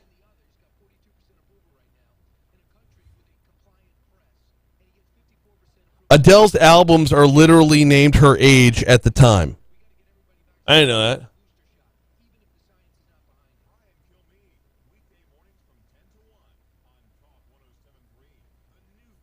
All I know is Rolling in the Deep is a really good NOLA bounce mix.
.817 Talk 107.3 FM WBRP Mornings with Brian Haldane, rolling right along. Happy Cinco de Mayo, everybody. Before we dive into Cinco de Mayo, Jay Ducote going to join us in our next segment. We're hitting up in this segment a little bit of a legislative update. State Representative Paula Davis is on the hotline. She joins us now. Paula, welcome back. How are you? I'm doing well. Happy Cinco de Mayo. Likewise. Yes, do you do it up for Cinco de Mayo, or is the legislative session get in the way of the margaritas? The legislative session definitely gets in the way of margaritas. We will be in session today. We begin at 2. Well, we go on the House floor at 2 o'clock today, so I'm not sure how long we'll be in. This week has been a pretty long week for us. We're trying to get through House bills so that we can start hearing Senate bills over in the House and get those through the process. We have about 4 weeks left in the legislative session before we have to sine die on June 6th, I believe. So, yeah, about 4 weeks left, and we've been busy, and, things are going well. Just let me give a quick shout-out to the House members. We played in every year there's an event called Hoopla. It's the legislative basketball tournament, the House versus the Senate, and it's a charity event. It was held at the PMAC last night, and the House won. So very happy about that, and a few basketball courts are going to some districts. So all for a good cause. So just proud of my House members and proud of the legislature for taking some time out of the legislative session to do something good and positive for our communities. All right, who's got game? Oh, gosh. Okay, well, the Senate chiefs, let's just be honest, and my senators that are listening are going to be happy. They had President Tate out there with them. They had Judge Fields. They had Collis Temple the third. So we have only House members, and they bring in ringers, but we beat them. So I think all of our House members deserve applause. All right. Yeah. I'm going to want to dig into this a little bit more at some point because I'm curious to know. Okay, I'm just going to ask you. Did you play? No, I did not play. Oh. I did play 1 year, but I'll be honest, no one really wants to pick me for their team when it comes to basketball. Well, you're like 4 foot tall. Yeah, so, yeah. I am 5'3", so maybe if I were libero for volleyball, but not basketball. So, fair enough. Yeah, I cheered them on. But anyway, so the legislative session is going well. We're getting through a lot of House bills, getting through Senate bills. As you know, I'm sure you've kept your listeners informed about our budget. The House passed a budget, and It is now over in the Senate. Mm-hmm. It is actually being heard in Senate Finance this week, as is the capital outlay budget in Senate Rev and Fisk. So those bills are moving right along. And surprisingly, in the past, those bills usually were heard Memorial Day weekend. So the House did a fantastic job of getting those bills through, coming up with a responsible budget, being very fiscally responsible with the money that we've received from the federal government. And now those bills are over in the Senate, and hopefully we'll be done with those bills way before the end of session. The governor's plan was to set aside $500 million of those dollars for a new Mississippi River Bridge. That did not come to fruition, though I've had numerous legislators tell me not to worry. Yes. There will be money there. How did this get made up? I completely agree. There would be money there. Again, this is the process, and in the beginning, we don't all get what we want.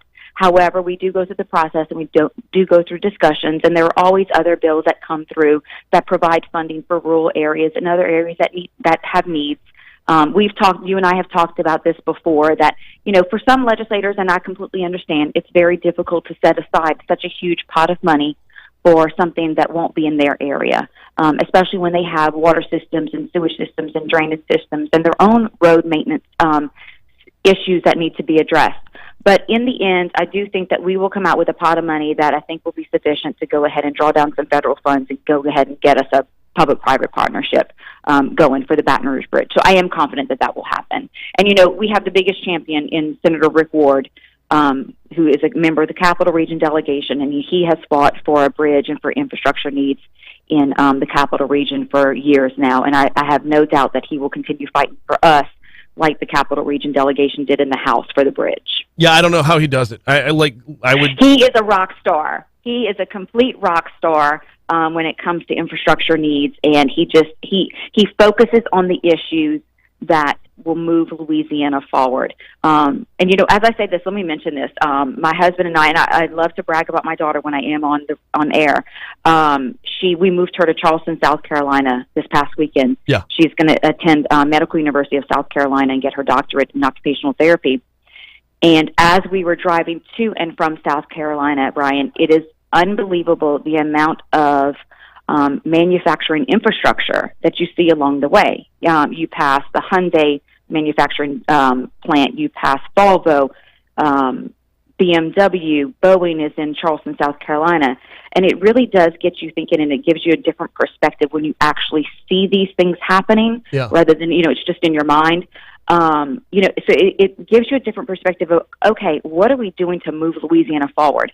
And I think coming back to, Senator Ward and other members of the Capital Region, that's going to move Louisiana forward, is building a bridge. And of course, other issues like education, and we're doing that in the legislature. We're transforming, K through 12 education and making sure our students are prepared for their next level in life. So, we're doing those things, but it is very eye-opening when you go into these other states and you see what's happening, and then it really, really lights a fire in your belly to say, this is what we need to do in Louisiana, and how do we get it done? So it kind of recharges that focus for me and for others, too, as well, as I come back and talk about these things. Yeah, see, I stay small and petty, and I would ask the very same question about economic development that I would ask about transportation and infrastructure. Correct. Correct. Do these other states have legislators that say, well, if it doesn't benefit my district, I'm not on board? Right. You have to start thinking the bigger picture, and you have to start thinking the long game. And I think way too often we think in little bits. We don't think this is a marathon. A lot of us think just immediately and in the moment. Mm-hmm. And also, it was very interesting. I had a conversation with another legislator recently who attended a very conservative think tank's meeting a couple of months ago. And they said, this is very interesting. It's a conservative group who said, the problem with Louisiana is we focus way too much on national political issues and social issues, and not enough on what is going to bring jobs here, what is going to keep people here, why do companies want to locate here, how do we, for instance, my daughter's in Charleston, South Carolina. Rather than staying at LSU, going to LSU New Orleans for occupational therapy school, she chose Charleston, South Carolina. How do we keep our young people here? So we really need to, again, light that fire in our bellies sometimes by actually seeing what's happening in other states and thinking, okay, how do we reset and get those businesses to come to Louisiana? How do we get away from that national politic trend? Because it is trendy, and it gets you in the headlines, and you get sound bites in the news and whatnot. Right. And it consumes so much of our time. And not that those issues are unimportant. However, in a state like Louisiana, where we have so many underlying issues that we really need to face to move our state forward, are some of these issues that may not even be constitutional when it comes to the end of the day, are those the issues that are really going to propel us forward and move us ahead of these other southern states? We really, and I don't know how you get past that. It's happening all over the country. And I'm not saying it's a bad thing, but it does take up a lot of our energy and time, when I think that we should be focusing on crime and education and healthcare and economic development. issues rather than some of the social issues that we do focus on. No, absolutely. Congressman Garrett Graves was the guest at the Rotary Club yesterday, and he led off by saying we spend 90% of our time arguing over the 10% of things that we disagree on. Completely agree. And unfortunately, for me this past weekend, when you get out of your echo chamber, whatever that echo chamber is, and for me it was leaving the state to drive through, 4 other states to head to South Carolina, you really do see how other states are advancing, and it just it really makes you stop and think, what are we doing and what are we focusing on? So it really good, again, to reset and think, have something put a fire in our bellies to say, okay, we have to start focusing on these things that are going to move us forward rather than some of these social issues. Which of your bills are making their way through and moving forward? Oh, well, so I'm pretty excited. I don't think I've ever had this happen. I had 2 of my bills move forward through the Senate. The first 2 bills from the House that made it through the Senate and that are on the governor's desk, and they're just reconstituting the departments of economic development and the PSC. But just very excited. I've never had that happen. I had so many people say congratulations, and I said, "What for?" And said, "Well, you were the first 2 bills that got out." But those are important bills, of course. But one bill that I handled yesterday for Senator Luno, actually, that I was very proud of, was regarding mental health, and it's exciting because this will help people with schizophrenia stick to the medications that are working for them, and of course reduce the cost to the state in the long term when you have folks that are medicated and able to work and have a quality of life rather than being hospitalized or possibly incarcerated. So I was able to pass that bill through the House Health and Welfare Committee yesterday. And again, that's just another good bill because not only does it help those folks, but it also helps to have us talk about mental health, which I'm really proud of. That, it used to be taboo to talk about mental health issues, but now we're bringing that to the forefront, and it's not taboo anymore. And it is okay to say, look, these folks need help, and continuity of care is so important, but also education of our members and our state regarding these issues is really important as well. Oh, no, 100%. That is so in my wheelhouse because I say it all. We're nowhere with mental health right now. Correct. Completely agree. And hopefully next year, again, this bill was specifically tailored to drugs pertaining to schizophrenia. Hopefully next year we can increase that list to other issues, mental health issues, bipolar disorder, and et cetera, that affects so many millions of Americans and many, many Louisianans. And I have mental health issues in my family, so I completely understand that. But I'm just excited that this bill provides me and others the opportunity to talk about the importance of mental health awareness. With the deadlines approaching with Sinai coming just a couple weeks from now, is there anything that you were pitching that it's looking like it's not going to happen and you're already planning to rerun it next year? For my bills, I would say possibly the only bill that I pitched came to me actually through a constituent. But once you hear it, it actually affects members of your family, probably people that you know, and it's regarding health coverage for IVF treatment and fertility preservation for folks with that go through chemotherapy and radiation. And so right now we know it's very costly to have IVF treatments for those that want to have biological children. So I am pushing that issue. That bill will go to the Appropriations Committee on Monday. It did get out of the House Insurance Committee last week or week before. So it's been unbelievable the amount of support and the amount of emails and calls that I've received from just members of the community and family members saying, how can I help? How can we get this through? Because it is important. I think it's one of the most important pro-life issues, actually, that we're going to hear this session because it is, helping families create families. It is HB 537, if I'm not mistaken. I've got it open in front of me right now. So but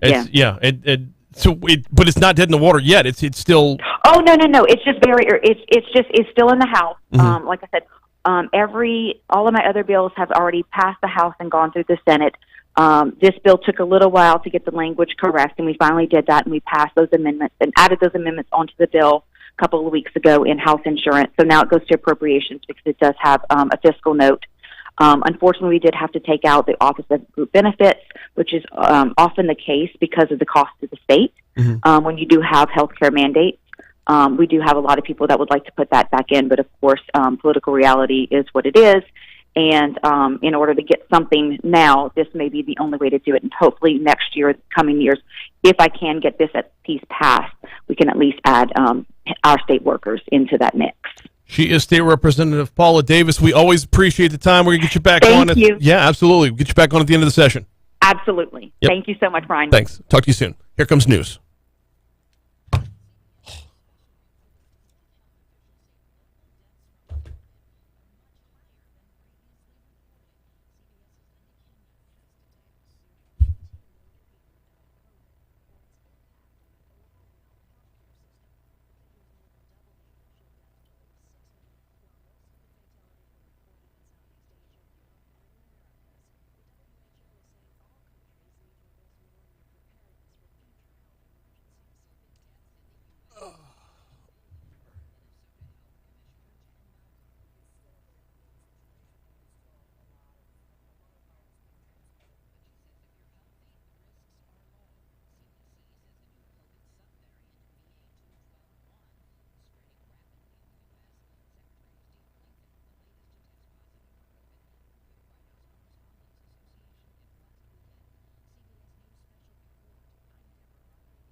Hey, Jared. Hey. So, I was talking. I asked you if you got your text. You got my text yesterday, and we come to learn that I don't have your current phone number. So I need your current phone number. Kill the mic.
All right, what's going on? Let me get back in YouTube.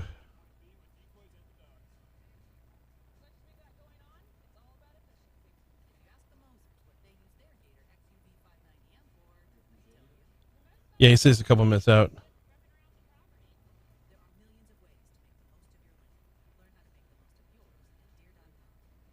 There he is. Yeah. Do I?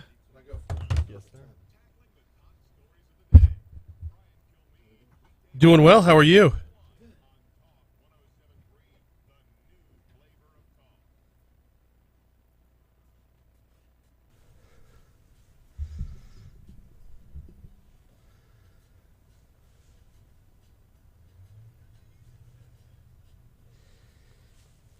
All right. 837, Talk 107.3 FM, WBRP, Mornings with Brian Haldane, rolling right along. Today is Cinco de Mayo, welcoming into the studio now. Normally not here for a few more hours later on in the day. Our afternoon drive host, also the owner and proprietor of Government Taco, Jay Ducote. What's happening, man? Good to see you, B. Happy Cinco. Right? Happy to Cinco to you as well, although I would say that, but like, you're going to be stacked up today. Oh, yeah. Big one. Busy day. Today, tomorrow for Hot Cool Nights too. It's just rounding out the week, you know. Right. May is here. All right. So for those of us who aren't fully all in on Cinco de Mayo, Government Taco has got to be the headquarters because it is tacos and margaritas. Yeah. Although I'm a Paloma guy, so nothing wrong with a good Paloma, man. Darn right. Grapefruit and tequila, you know. That's what you're going for there. We've got some good options for Palomas as well. Yeah, I mean, I think it's a great day, a great reminder to go support any Mexican or Mexican-themed restaurant. Certainly, Government Taco really doesn't claim to be Mexican, but we are a taco shop. Exactly. So we're going to take advantage of it. Well, the celebration of Cinco de Mayo has become a lot more American. It's not unlike St. Patrick's Day. It very much is an American celebration of Mexican culture. Correct. And Government Taco is that to a degree as well. You know, we take the taco idea as a canvas to put forward whatever flavors we want. So, that's the idea.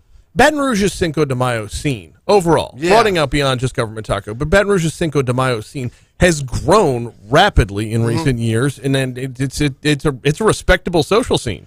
Yeah, I think so. I mean, all your major Mexican restaurants, Mestizos and Superior, Modesto, are all going to be popping today, all day long for Cinco de Mayo. Yeah, I know. We had Modesto on earlier in the week. They've got a big tent set up outside. They're doing you can make your reservations to go inside, or you can do the outside party as well. Yeah, it's just one of those things that is grown, especially in recent years, and it feels like when you're comparing Baton Rouge to other cities, it feels like we've got a real footprint on this one. I think so, and I think it kind of is part of that culture, like how we do St. Patrick's Day really well. Yeah.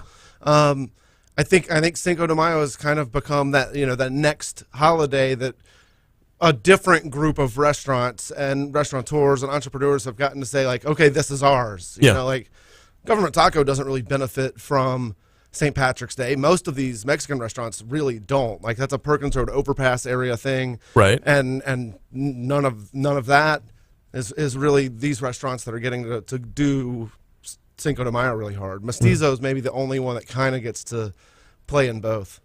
Yeah, actually, based off there because they're just a little bit further up Acadian. So not bad.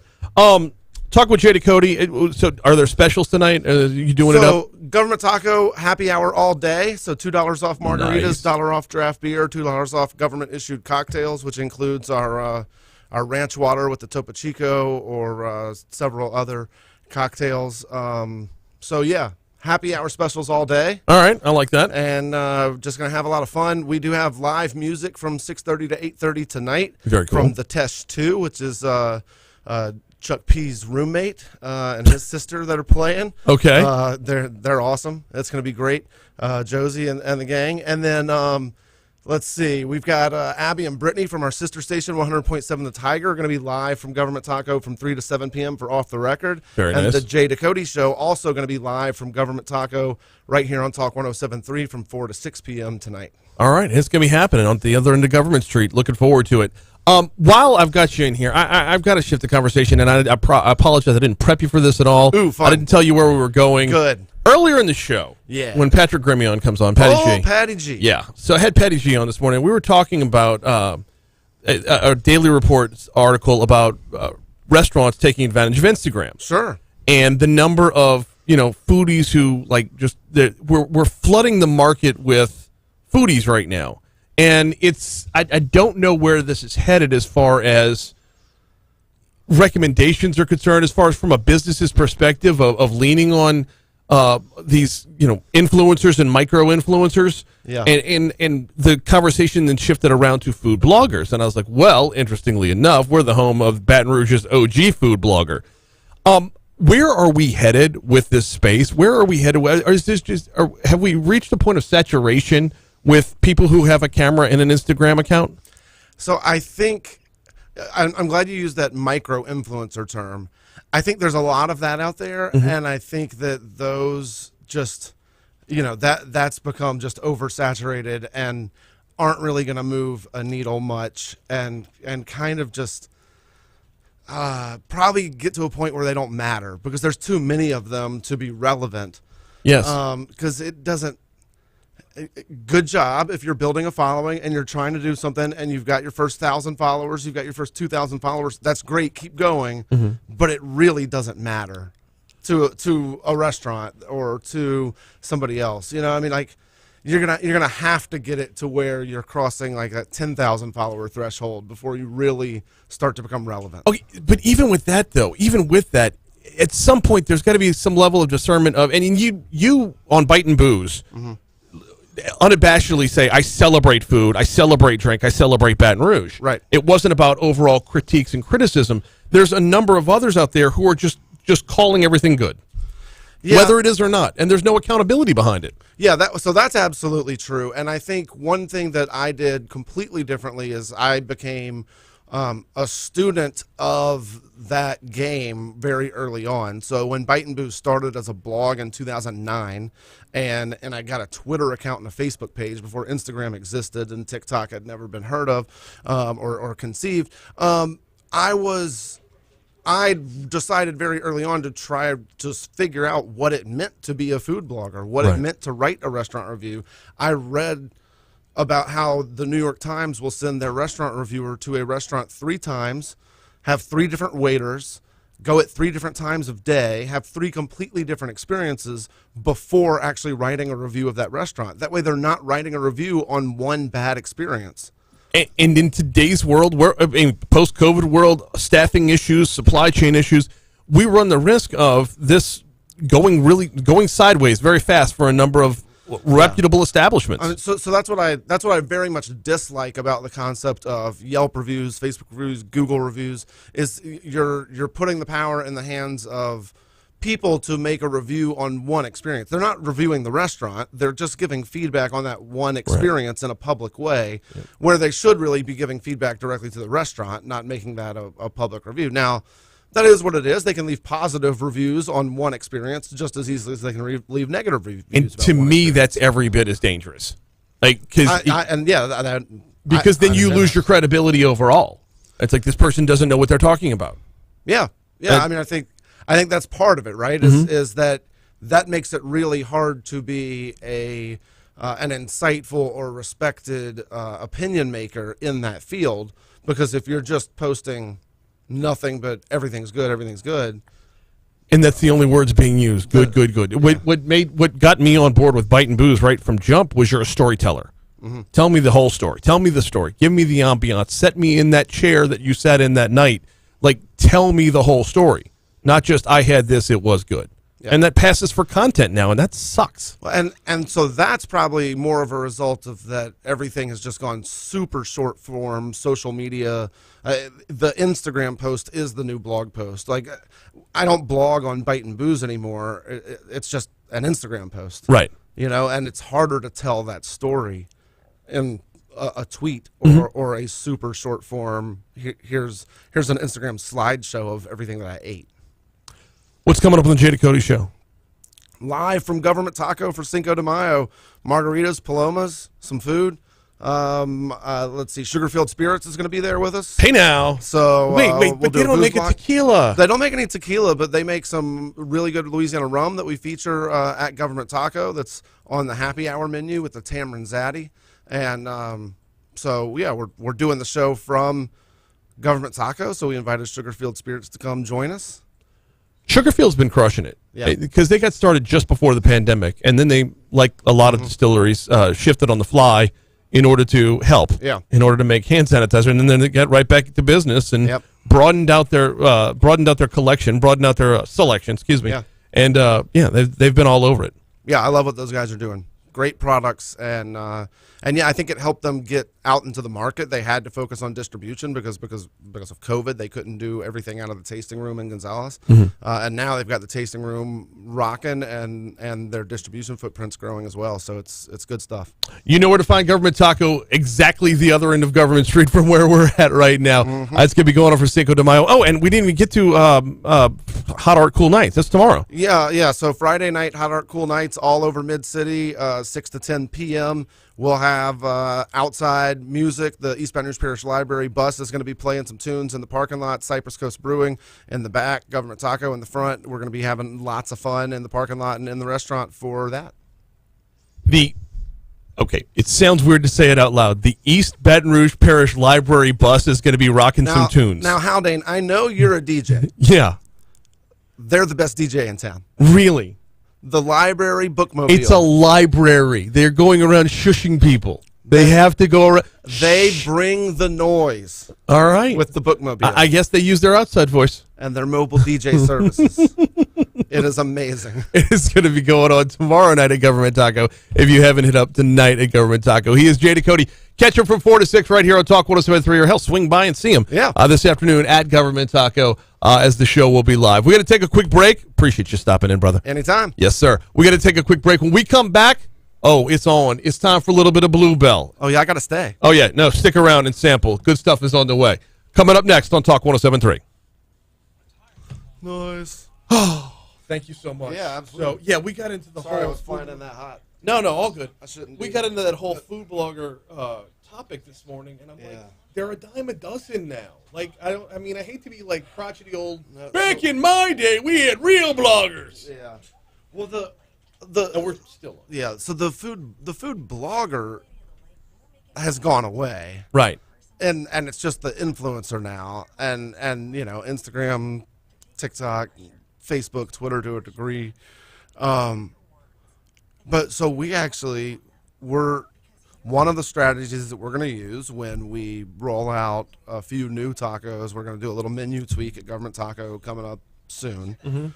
And we were just like, well, when we're rolling out this new menu, and it's 3 or 4 tacos are going to leave the menu, 3 or 4 new ones are going to come on. It's not a complete menu change or anything, but like we'll have 3 or 4 new tacos on the menu. We should do something to promote that. Yes. And so we're working with GatorWorks about some strategy there to promote it, social media and everything else. They suggested, like, let's do a little influencer thing, and so we can have them posting about these new tacos. Yeah. It's like, cool. So they're... What? Yeah. So GatorWorks compiles a list of local food influencers to consider inviting, and some of the people on this list are like 1,500 Instagram followers, and I'm just like, guys, like, good for them for having a food Instagram account and for giving it the old college try, but like, I don't think we should be buying the tacos for somebody that has 1,500 followers. Right. Like some of these counts that are up to 8,000-9,000 that are over 10, even at 5 in Baton Rouge, maybe that should be enough to say, okay, determined in the top 25 markets, it's a minimum of 25,000 followers. Like that's what qualifies you to be an influencer. But even with that though, like, and Baton Rouge isn't that big of a market. Right. It's not a top 25 market. No, we're 60 something is where 84, we would, I think. 84. Okay, Yeah, so it depends on the year, but yeah, we're a top 100 for sure. The top 100 market probably still means you need to be in the 10,000 range. If you're on Instagram at all, 10K should be the barest of minimums. and have something to say. I know it's tighter. And it's not just 10,000 followers, but it's also showing engagement with those 10,000 followers, and it's also showing that you've got traction with those followers and that they're actually listening to what you're saying. Yeah. Yeah. All right. Yeah. Brett, Paul, y'all out there?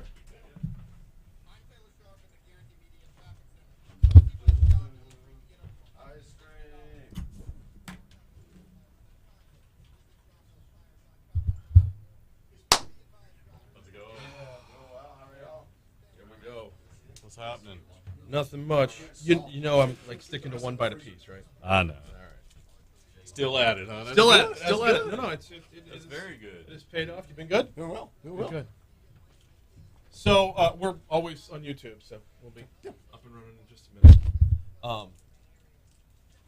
I was joking with Jake earlier. I was like, I can tell you right now, they're not. I don't know the new flavors yet, but I can tell you right now, one of them's gonna be fruity and one of them's gonna be sweeter than anything.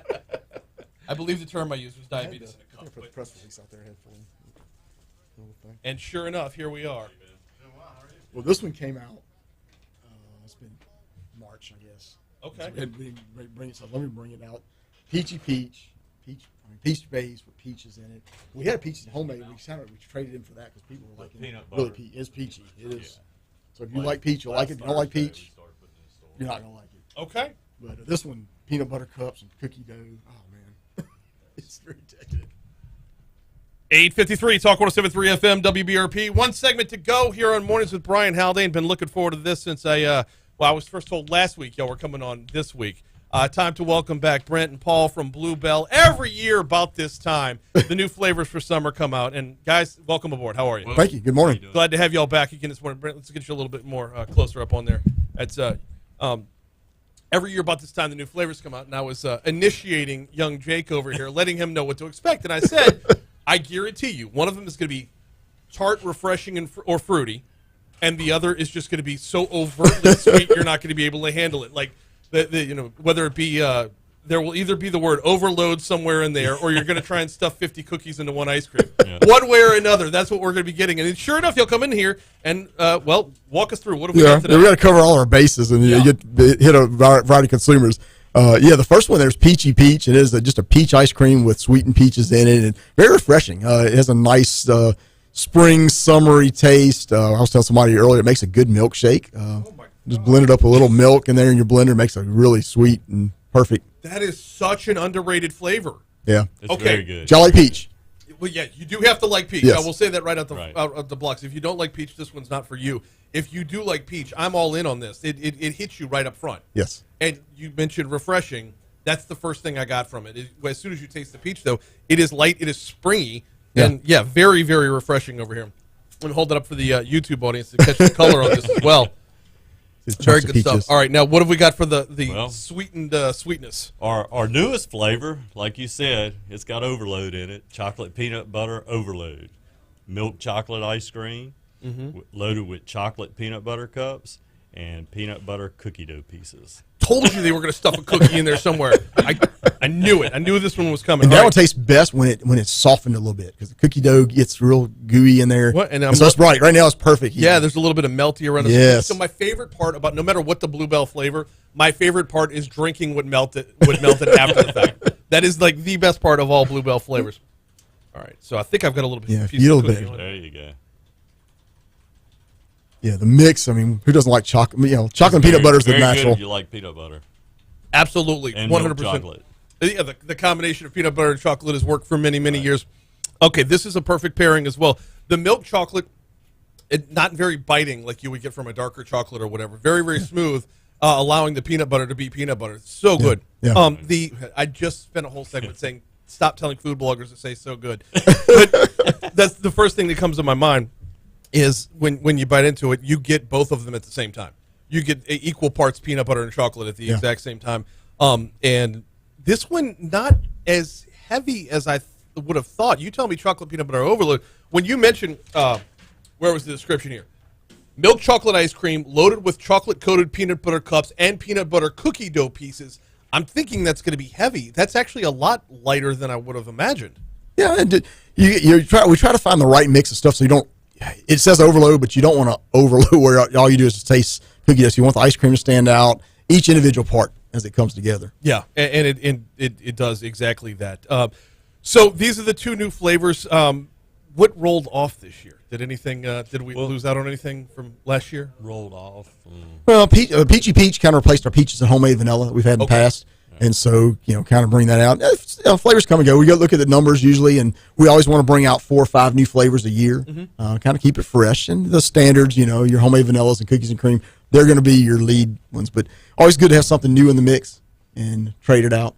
Give us because we got a couple minutes, and I love when y'all describe what goes into the selection process for the new flavors.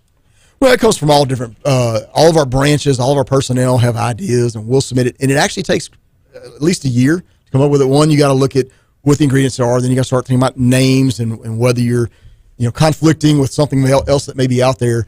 And then also just looking at the ingredients. What fits well with ice cream? How can you maybe you want to capture a certain dessert. What ingredients will go well, like a chocolate? You want chocolate that will melt along with the ice cream. You don't want a hard, waxy chocolate texture in the mix of ice cream. So you do use different ingredients that work well with a frozen product like that. Very cool stuff. So you said about 4 a year. We got 2 of them now. Are the pairings based off the seasons? Kind of go. We usually do something spring. Usually as we're coming into spring, around National Ice Cream Day, which is in July, and then usually we do something in the fall and then some mixed around. So we try to spread it out fairly well and throughout the year. When you have the new flavors come out, are they permanent additions here, or is this like just a short run? Usually about a 3-month run on it, and then we try to see how well it did and if we can get it back in. But we try to get enough cartons and ingredients for a 3-month run. They're both available in half gallon. Are they both available in pint, or you got to make the full commitment? Half gallons and pints. Pints on both of them as yes, well. All right, so and in stores already. You get the flavor. You can get the taste test without going the full half gallon. But, Absolutely. But I'm guaranteeing you, if you like peaches in any way, shape, or form, that is phenomenal. And the chocolate peanut butter overload, equally so. Guys, y'all knocked it out of the park again. Well, This is fantastic. And it's a great weekend to buy ice cream because it's Mother's Day, and so everybody's running sales on Bluebell ice cream this weekend. So go out and do your stores and check it out. Hey, you know where to go. Hey, you know where to go if you're listening on this show. I'm sending them Mathurns, but they're available wherever you find your Bluebell throughout all your local grocers. Paul, Brent, I appreciate y'all coming in. Knocked it out as always. Thank you. Appreciate it. Absolutely. All right, that's going to do it for us today. Tomorrow on the show, Haggai Davis going to be in for a cup of tech gumbo. Not going to want to miss that. We got a number of topics to talk about there. Michelle Southern from the Only in Louisiana podcast going to be coming back on. Look, y'all know I'm a big fan of her podcast. Every time she drops a new episode, shouldn't say every time, most times she drops a new episode, I'm going to want to have her on to talk about it. You're not going to want to miss tomorrow's. We've got a number of different other topics as well to cover. Still waiting to find out if, you know what, not going to tease it till it's confirmed.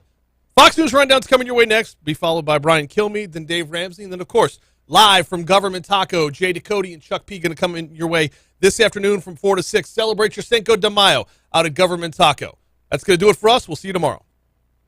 All right, gentlemen. Thank you so much.